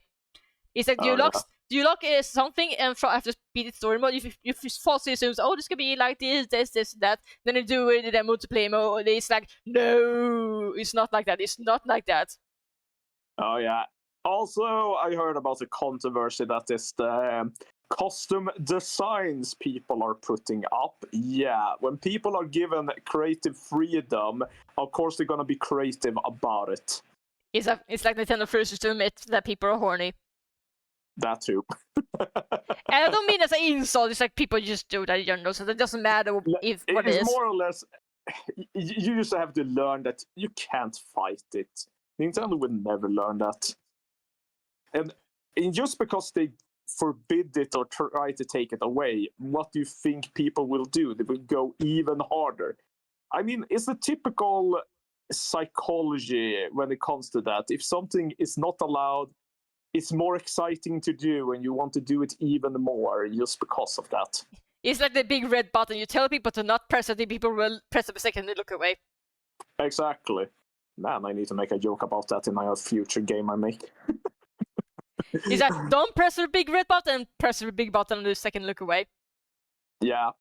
Otherwise, the typical thing I always get annoyed at when it comes to certain games is like the typical fetch quest. Hey, can you go and grab this thing? And the character's like, why can't you just go and grab it yourself? And they're like, yeah, about that. I plan in a future game to put in a joke about that. Actually, what you could do is that I don't know if it is supposed. I don't know. This doesn't count as a joke, but I can imagine it's like, what if you have a site where you basically do the delivery, and the person in question asks you is someone in the wheelchair, and they ask you this because they have to. This thing they want is from a place they cannot not access to because of the wheelchair. Could also maybe do that. Probably. Like inverse inflation by. Sorry, go ahead. Yeah. Otherwise, the joke's punchline is just that the person just is generally lazy. Do you mean like a shut-in? Maybe. Not really, but just like, in the end, just doesn't do it themselves when they should probably do it. And I think I have some ideas for the punchline to just flesh it out a bit. But I'll see if I get to that. I have one idea for an upcoming project, but I'll see what I make out of it. As of now, we're mostly focused on making board games. Mm. And To be fair, there's not a lot of video game board games actually. Now I think about it. Yeah. Man, I'm playing board games all day. I mean, think about it. In school, having a LAN party is often like something that is frowned upon by the teachers. In my school, it's mandatory to have a LAN party. Because when I was studying the last course I took in Introduction to Level Design, we had to play each other's levels that we made in teams. And it was pretty much a LAN party that we had to attend. And I pretty much just said that in class, and the whole class was even laughing out loud because of it. When I put it into context. Because one guy actually said, yeah, I remember a teacher that just pretty much yelled at us for playing game, like at all, even like we're not in class. They didn't like it. So I'm like, yeah, this is so different. Remove and filling in a few gaps I managed to miss. Sometimes that happens in filling. The one downside I have with brush I'm using, I like the brush I'm using. I like having my lines being crunchy, imperfect. But the one downside is that when I fill in the color, sometimes I miss a gap or fill in too much. So I have to double check, make sure they don't slip the cracks, whatnot. Mm-hmm. It's not an issue if you use like one default brushes, but I don't like using green default brushes if possible. I just like I like have texture in my brushes. Uh-huh. Even it's like only like making me more crunchy. Yeah, because as you do it, it's like not like super clean lines. It has some roughness to it, but it adds to the style. Yeah, I do it on purpose. Just to fight against my perfectness. Because before I discovered about how textures in brushes, I have heard a bit of wasting too much time on like eyeliner to make it quote unquote perfect or thin. But I realized that you make me frustrated or hate myself for. So I realized like, fuck it, let's make line brushes that make it impossible to make perfect outlines so I can actually get shit done. Mm-hmm. Yeah, because that's mostly a part of the problem when it comes to the creative process. It's like you need to know where your limits are when it comes to make something perfect, and that goes for everything. Because we have this concept that we call scope creeping when we doing our work. Scope creep, content creep, and whatnot. Oh yeah. As of now, in my current group, we kind of have that problem with one of our members. He's pretty much the one that came up with our board game. And he's not really want to back down when we're telling him that the project is going a bit out of hand when it comes to scope. I think that that's a similar issue that Level 5 is struggling with right now, because I feel like a lot of the games are not only they're working on a lot of games at the same time, a lot of games have a large scope, but I feel like they have some case or content. I mean, I think it was 1 year ago they had a presentation where they showed off like the new Yokai Watch game, Holy Horror Mansion. We haven't got a single update since then. Yeah, but mostly they have said that they reshifted all focus just to finish up Inazuma 11 Victory Road that finally released, so they can start focusing on other games. It feels like they're suffering not only making too many games at the same time, also content creep or scope creep. These kind of concern me. Feel like they bite them more than they can chew. Yeah, I mean, that is a bit of a problem when it comes to content, because interesting enough, like a lot of DLC is not like, oh, they come up with some new ideas after release. No, it's like scrapped ideas they put in later when they actually have the time. Because the hardest thing when it comes to production is mostly when you have to start to cut corners. And man, I remember one of the games I came up with the ideas for, we were like, yeah, this has to be cut, and I'm like, not happy about it, but it has to be done. Yeah, this is why Nintendo like to recycle scrap ideas to new project, because it makes sure nothing gets wasted. Like, yes. I remember the story talk about how they allowed dungeon in Twilight Princess, but actually was dungeon that was originally going to be Wind Waker, but got cut. Yeah, Wind Waker is known to be nefarious about how much context, content it had, mostly about the temples mainly, because there are some traces of what could have been temples, and some have said like, yeah, this probably was a temple at the time for that game, but they reused it. I mean, it's an effective way to just also have a lot of things going when you start a new project. I mean, this saves time at least, and money potentially, and all that. But the thing that the community mostly talks about is like, what if they actually make a total reimagining of the game and pretty much just try to complete it as it was like thought out to be, what could have been. But then again, the storage of the GameCube, maybe the game would have been on 2 discs if they were. Yeah, I was about to say save files could also be a factor. I know a lot of Nintendo games usually have small file size, and probably been mindset of, hey, we depends on the game and what needs to be stored, but sure. I still remember one of the biggest games when it comes to storage space was Doshin the Giant. Oh my god, that game. Yeah, because I think Nintendo has a mindset that they don't want the file size to be too big in their game, because they mindset that they don't want people to just buy one game, they want to buy multiple games, and it'd be difficult to do it if you only have space for one. Yeah, I mean, sure, when it comes to the space, because I have to work with that when I work with my projects. Some projects can grow out of hand. I remember my level that I made for level design, it was like a whole whopping 8 gigabytes. Jesus. And that's just the editing file for Unreal Engine. Then the actual game that we put out was a bit smaller though, because when we compromise the file and start rendering, then it doesn't include everything. But man, it still was pretty big. Yeah. This is why optimization in Unreal 5 is so difficult, because shit like that. Oh, tell me about it, man.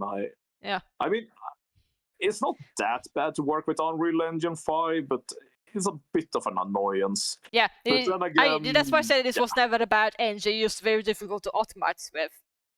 Yeah, I remember I made a model. I found some function in Unreal Engine where it just made the 3D model look, let's say, it kind of looked like it imploded on itself. And when me and my friend looked how many tries it had, we're like, oh, this is more than a level in Super Mario Sunshine in just this model. And I was like, are you serious?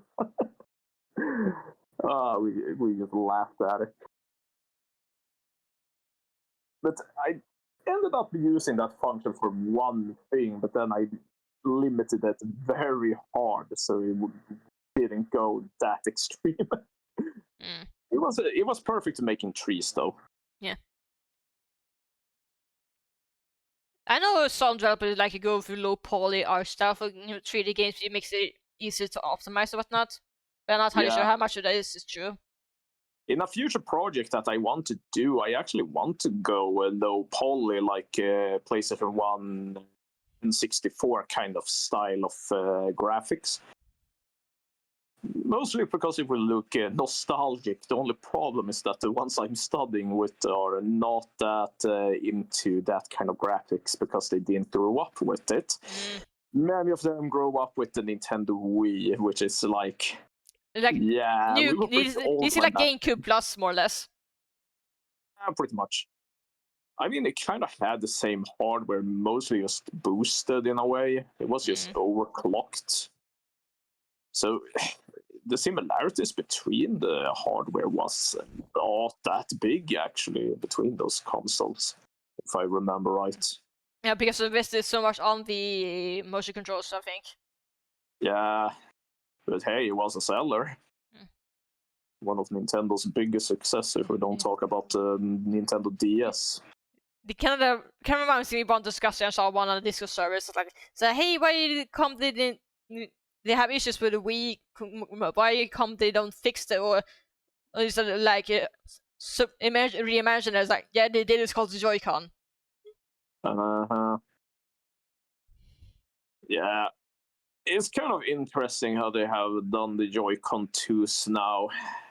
I mostly hope they actually use the motion control a bit more than they actually did for the Switch 1. I mostly blame the Switch Lite for that, because the Switch Lite... Yeah, I was about to say, is that when you have Switch Lite, you're kind of limited to what games you're allowed to make, because you have... Alright, so you got the awkward situation that one game might be impossible to play, depending on which model they have. Yeah, because I remember people were saying that they got... I think it was one of the Mario Party games that pretty much required you to play with Joy-Cons, and you couldn't like play it in handheld. And the people were like, yeah, I got it through the eShop, and now I can't get a refund. Which was pretty bad. I remember Nintendo got a bit better with the information on the storefronts, but... I think that might be the reason why Mario Party Superstar even exists, because that is 100% button and sticks and no motion controls whatsoever. They probably made that just to have a Mario Party that actually works with Nintendo Switch Lite. Yeah, and then Mario Party Jamboree, I mean, sure, they made it so you can play it without using motion control. They're basically 100% optional. Exactly. Man, we totally need to play that on stream or in the future. Yeah, I actually have a capture card for my Nintendo Switch 2 actually now, so I probably shouldn't. Yeah, I just need to buy the... Actually, I probably need to think about if I ever want to get the DLC or not, because I know is that most of the features are used for Chaos Co-op stuff. I haven't gotten that one yet for myself. Otherwise, if I were to get it, I'd probably give you my take on it. Yeah, because I was thinking that I'm pretty sure it's perfectly good as it is, but I think I'm more in mindset of I usually play it online, so I don't know how much value I'm gonna have from it. So the question is more like, is it worth money investing, considering the mostly features I'm not gonna use unless I'm like on a rare blue moment situation I play with my relatives, because I sometimes play with relatives when I'm moving away. Why not? Yeah, because I have checked with my group in Gotland Guardians about it, but the other TOs said like, yeah, a lot of people are not that comfortable on being on camera and stuff, and especially if we were to stream it, then I'm like, yeah, fair point. Otherwise, I said, like, we can have an event that is not on stream, and then maybe people are more comfortable, but that's up to them. Yeah. Yeah. We have considered in the future to have Kirby Air Riders as a side tournament, but that's when someone can afford to get the game or actually use biceps. Yeah, I was about to say, is that the there's a lot of games come out in general. I don't expect everybody to have the money to buy multiple 70 plus. Because I recently bought both Pokemon CA and also the new Hyrule Warriors game. That I actually today 100%. I mean, it's not that big of a game, so yeah, I was about it's to say that the size just varies. So some games can you finish quickly, others not. Yeah. As for Pokemon Legends CA, as you mentioned earlier, I mean, I like the Pokemon franchise, and of course, it's rough. But I mean, the game is actually kind of fine when it comes to some gameplay aspects, because they have listened and tried to refine things that was kind of clunky in the earlier games. So they have fixed some problems that they have. And also the motivation I get from them just doing Luminous City and have like tight walls and the game being more tighter in that way is because it helps when it comes to running the game, like less things to render and stuff at the time. So I can see the motivation behind it, but still there's a long way to go when it comes to the game. But what I can say about the game now after I played it is like it's totally different from Legends Arceus, mostly because of the battle system being a real-time battle system. I mean, the online battle mode has been fun actually as of now, because it's way too chaotic, having 4 people going up against each other in real time in a Pokemon battle. But to be honest, it's kind of like what is called the Pokemon Unite in a way. Oh, I thought for a second it was going to go with the Royale that was in the Sun and Moon, but I can understand the Unite comparison. I mean, it's kind of like the Royale. You can target wherever, but it's more closer to Unite, if I am to explain the battle system, especially when you're going online. Because even in the game, when you're like in one of the Wild Zone, you can have like 3 Pokemon at the same time, and then you can wipe them out in just one move. I mean, grinding levels in a Pokemon game hasn't been faster than this, because no battle screen, no loading, it's just directly there. So maybe that's why they increased the level cap in the DLC. Maybe that's the reason. Yeah, that was a big surprise, to be honest. But also when it comes to one aspect, I try to remember some of the things that you didn't like about Pokemon Legends Arceus. I mean, yes, abilities are not there for Pokemon, which is a bit weird, but I kind of get it, because some abilities may not work with the real-time battle system. Because they have done very big changes to moves and stuff just to make them work in that mode in its own way. So, I mean, some moves are actually better in CA, like Fire Spin, to example. It makes a field that the other Pokemon takes damage in, and you can pretty much just own the whole stage if you use it right. Okay, hold on a second. I need to make sure the shade of purple is slightly darker, because it is supposed to be more closer to the aesthetics to Lavi. She usually use very dark colors to contrast with very bright colors from line art. If you give me a second here.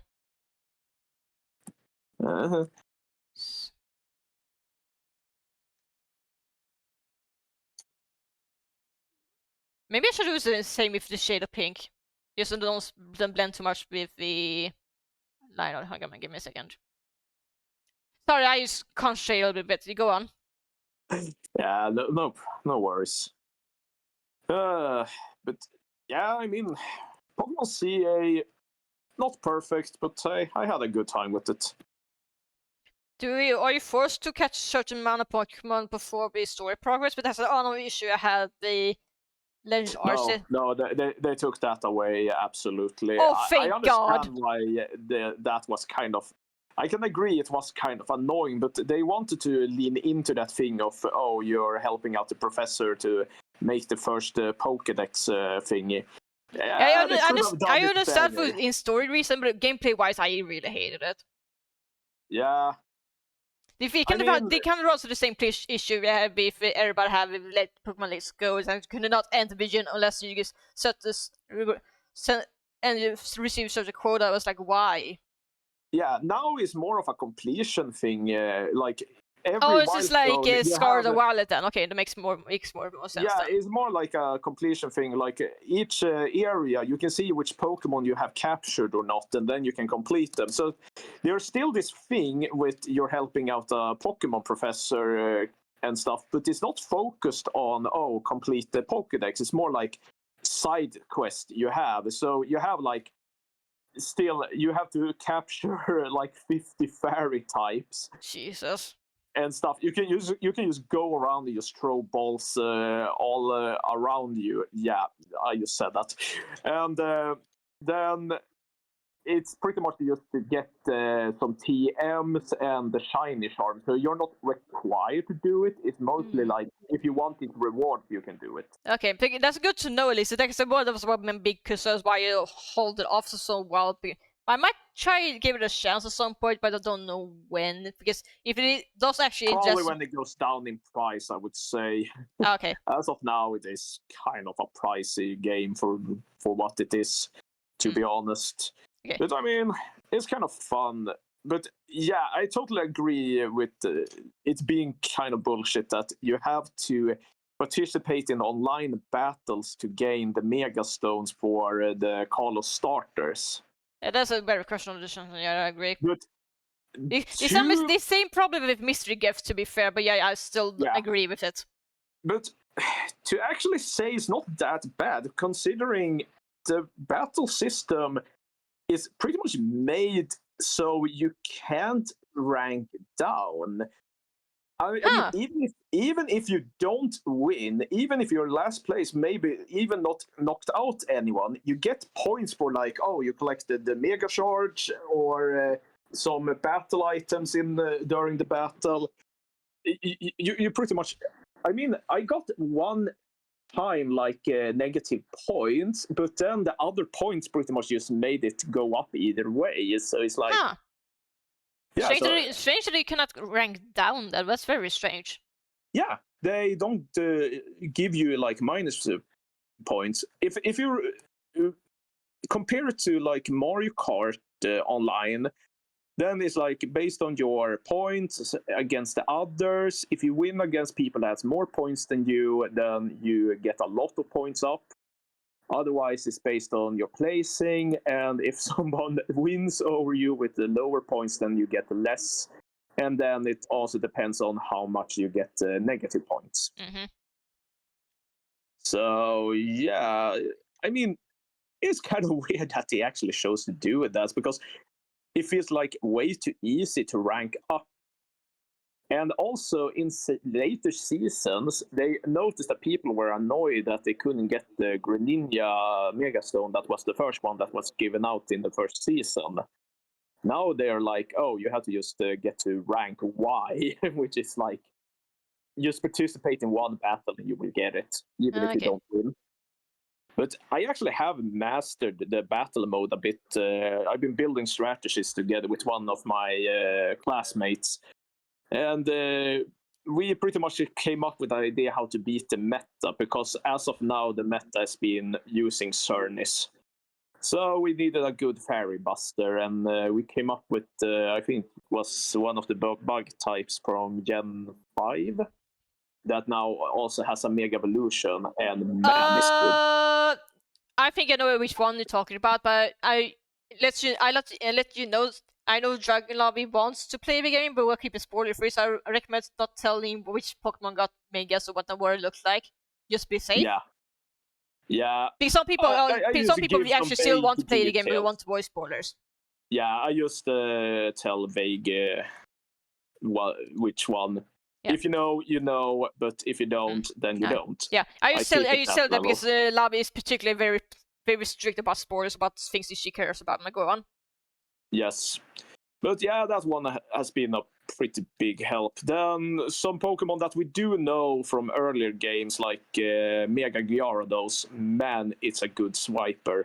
I was about to say, I know Mega Gyarados was not super popular back in X, Y, but it might be because of the other aspect. But go on.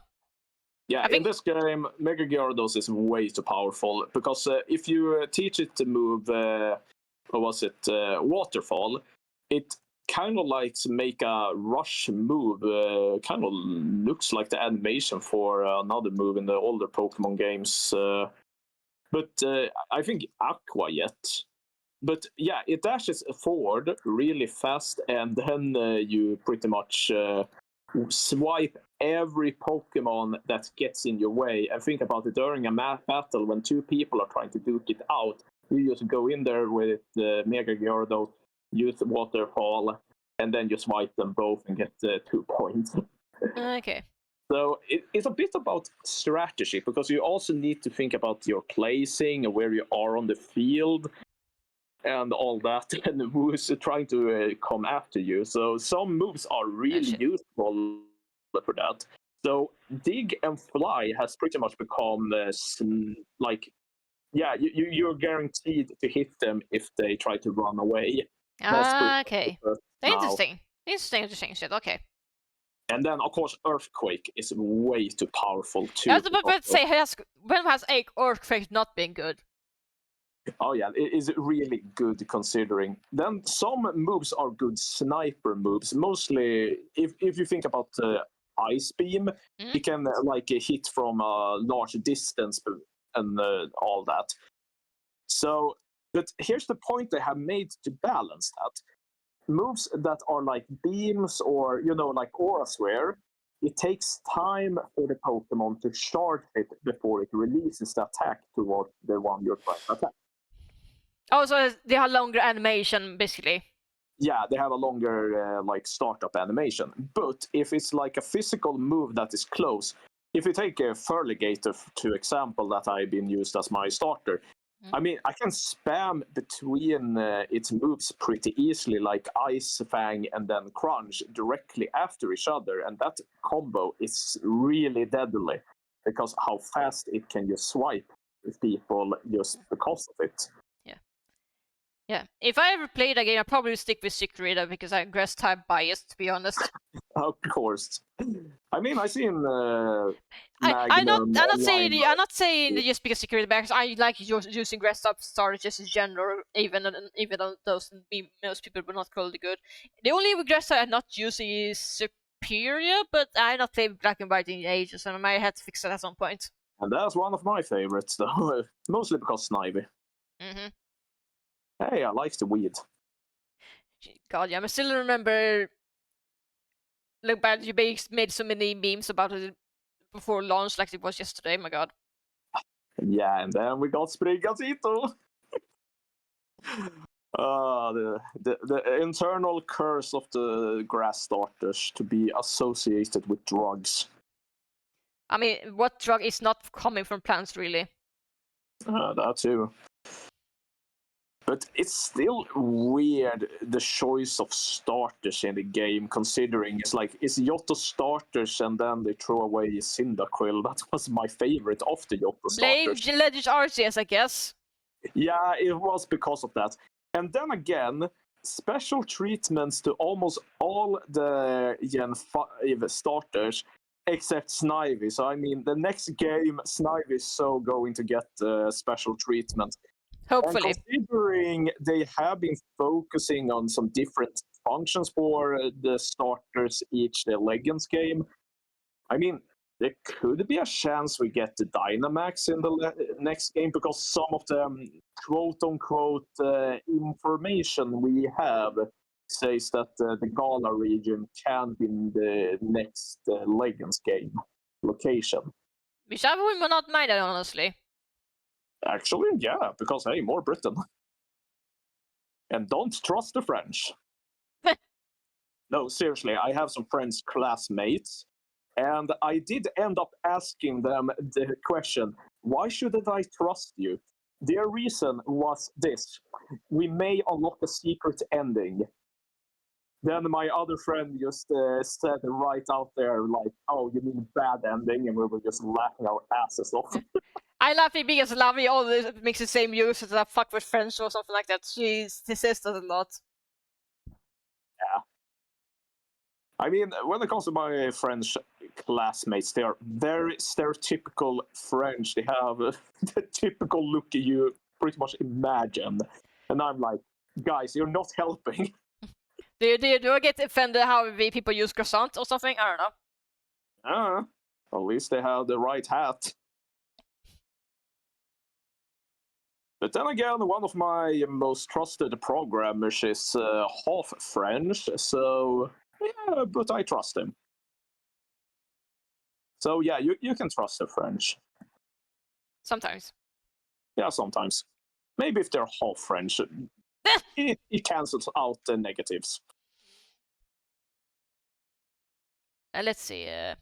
Question Otherwise, the majority of international students in my class are from China, so I have a lot of Chinese classmates. Actually, I want to try out something. I want to have also so it's supposed to be boost, but I don't want to make it default pink over, so we might be speaking as a barefoot. So I wonder if I can do this maybe. If that's supposed to be boots, maybe you have, the knot or some kind of ties, something to indicate. Yeah, I can maybe color like this, so this looks like the underpart, the underside is like pink, but the other part is gray. Yeah, you can try that.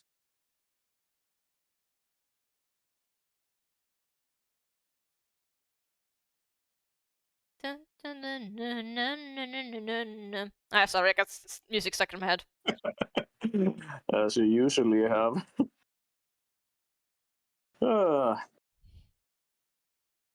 Man, sound design, kind of fun to actually mess around with.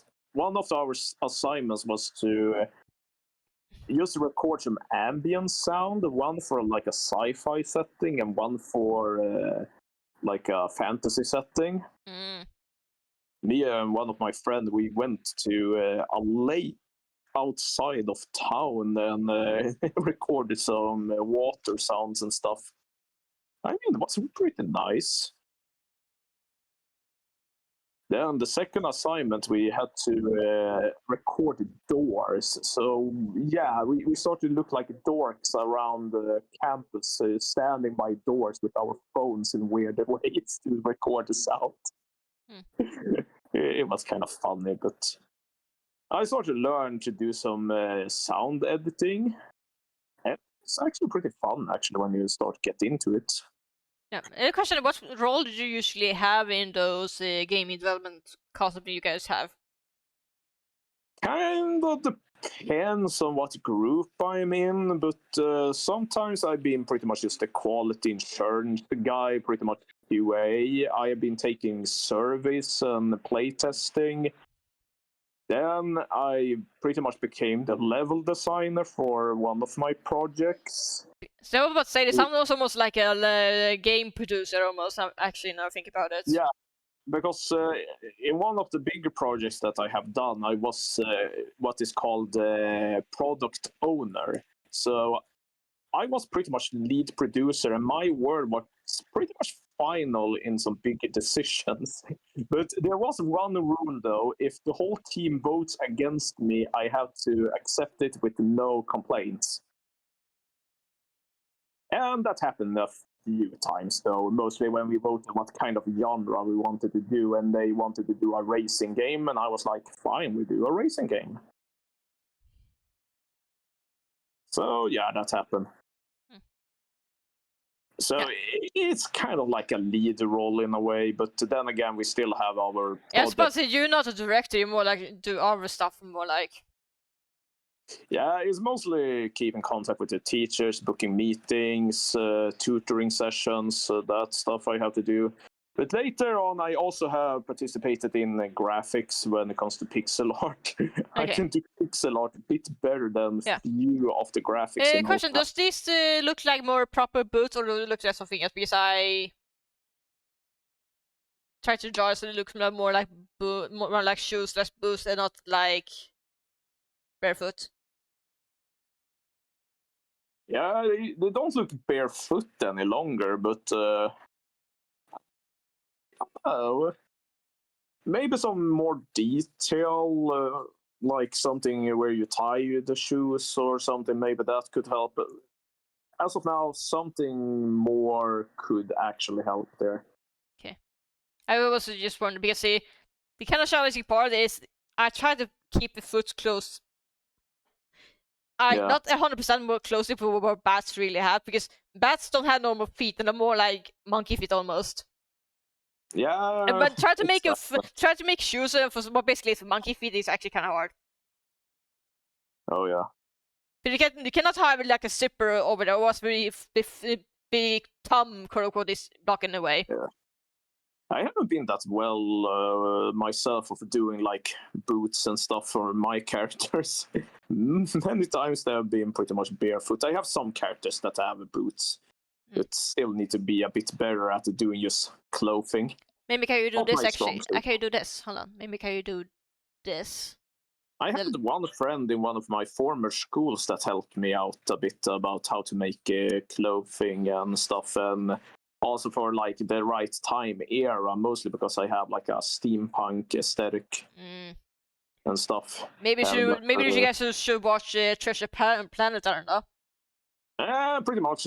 I mean, I use it as inspiration, to be honest. Yeah, I'm pretty sure this is pretty decent movie to watch if you want to inspire.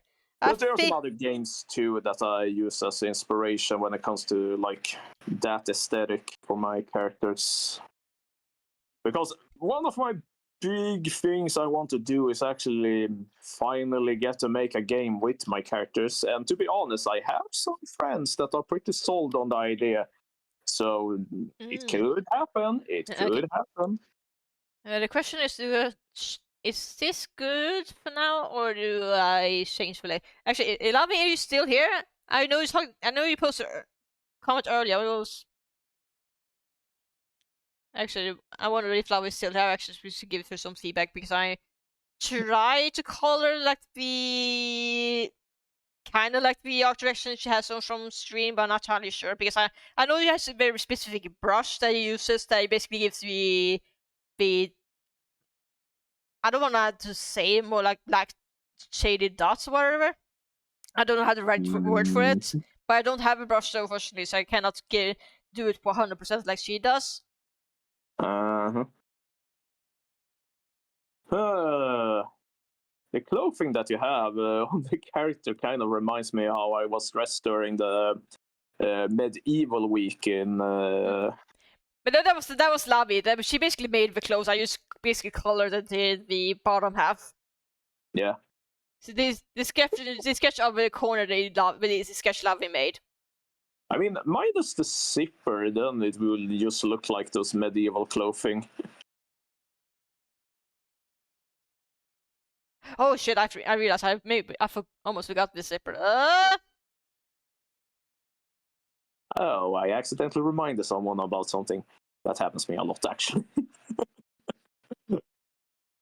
Maybe I just do this. I don't think it's necessary to do the bottom. Maybe like this. There you go.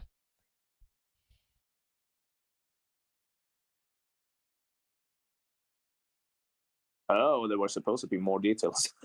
Yeah, because I was a bit thinking about that zipper is it used for it?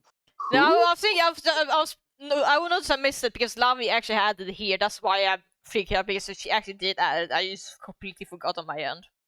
Yeah. There we go. I mean, to be honest, having that big of a zipper on your clothes wouldn't it be a bit of an annoyance to have that? To be fair, the normal PNGtuber designer, if you give me a second here, I need to pull up. This design I draw used to be Lavi's takeaway. Let me my design if I can. Yeah. Hold on, give me a second here. God. I'm trying to think about how characters. There you go. This is the original design. This original design. I'm trying to think about the characters that have like these big zippers on their clothing. I think you think about Clonoa, because he has a blue. Yeah, it is the most obvious one. Because they have really big zippers like on his blue clothing and design. Yeah. I think it's more for stylization more than anything. Yeah. By the way, I never got to ask you, why did you choose to have a bat as your character? To be fair, mostly because the background for my aesthetics of this stream, I actually drew my background and everything before I did my PNGtuber design. I was actually never originally going to make a PNGtuber originally, but I decided to do it anyway because I was worried my stream would visually look too boring because I don't have anything animated in the background. And when I think about it, but what would match the rest of this aesthetic, I feel like, well, because of my schedule, I can only do live streams after dinner time, and then basically the sun goes down. Well, what's the first animals you think of? Nocturnal animals? Bats. Yeah, because it's a bit of a funny coincidence about that. My other friend that you have met once, I think it was on my 30th birthday, she also kind of uses bats together with her character and bat aesthetics when she streams. So I think it's just weird. That actually asks people about if there's any bat PNGtubers that are being on it. They say that yes, but not very many. And the few that are kind of. Yeah. I would say more M-rated, if that makes any sense. Yeah, I mean, it's kind of unique, actually. Yeah. So basically, the background for my stream came first before the character design. Uh-huh. I don't know if that's the same for Lavvy or not. I know Lavvy said it's her PNGtuber, you basically her self-indulging, so to speak, for... Yeah. I mean, it matches your style, and works pretty well. Yeah. But this is more what with Lavvy drew my character design, more or less. Uh-huh.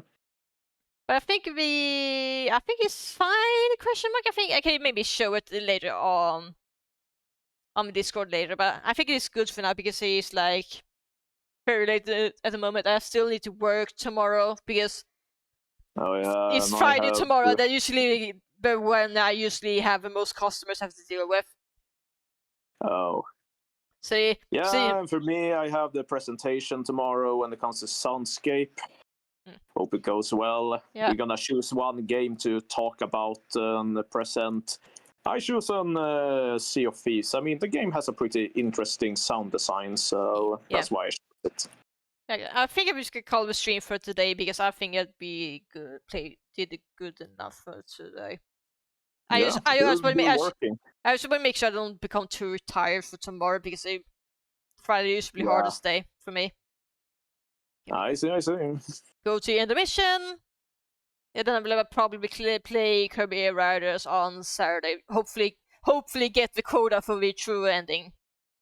Mm-hmm. I tried to look up about while a void is born. From I understood correctly, I could be wrong because of limited information because the game only came so recently. Supposedly, you need to collect every single machine in road trip mode to achieve it, and supposedly that's only possible in New Game Plus. So that's why it's locked behind New Game Plus. Yeah, I see you changed up the GIFs you have. I need to post some for you in the future. Yeah, I try to change the emotes and the GIFs for Intermission at least weekly, if possible. But sometimes I run into repeats. Yeah. I mean, that one with the fishes is gold. I try to vary this just not become too boring because I don't know what to do with Intermission, not gonna lie. I still need to do a game end of stream screen also. I also need to do that. Because I don't want to use Intermission only for end of stream. Sometimes I need to do Intermission for other stuff like change it from R2 games or change the game to game or whatnot. Yeah, we in Gotham Guardians have kept it very simple, a bit too simple. I mean, if it works, it works. Let's see which one. Jen is still doing Nightwing. Actually, maybe she should just raid him. I think. No, why not? I mean, Lavvy or Jen showed up, so why not? Let's start raid. Okie dokie. I will send you to watch the Nightwing video because I would recommend follow him if you want to, because some of this shit Dragonlavvy does is so goddamn funny. Alright, but I have played the base some of the beginning of Elden Ring, but then I haven't played more than that. got busy, I guess, or distracted. Yeah, other games came. Yeah, I assume it is distracted. Okay, but yeah, thank you so much for joining in, and see you guys some other time on Saturday. Bye bye for now. Yeah. Bye. And that's Raid. Mm-hmm. Oof. Yeah, the skill to talk on your own on a stream. Yeah, some the one thing you have to remember is that sometimes people can only watch through mods. Sometimes you have to talk to yourself. If you should talk to a stranger, even you're alone, to make sure that it's sending even those watch on mods. Yeah, I mean, it's one of the skills that I have compared to many of the others when it comes to Gotland Guardians. Many have commented when it comes to me, I'm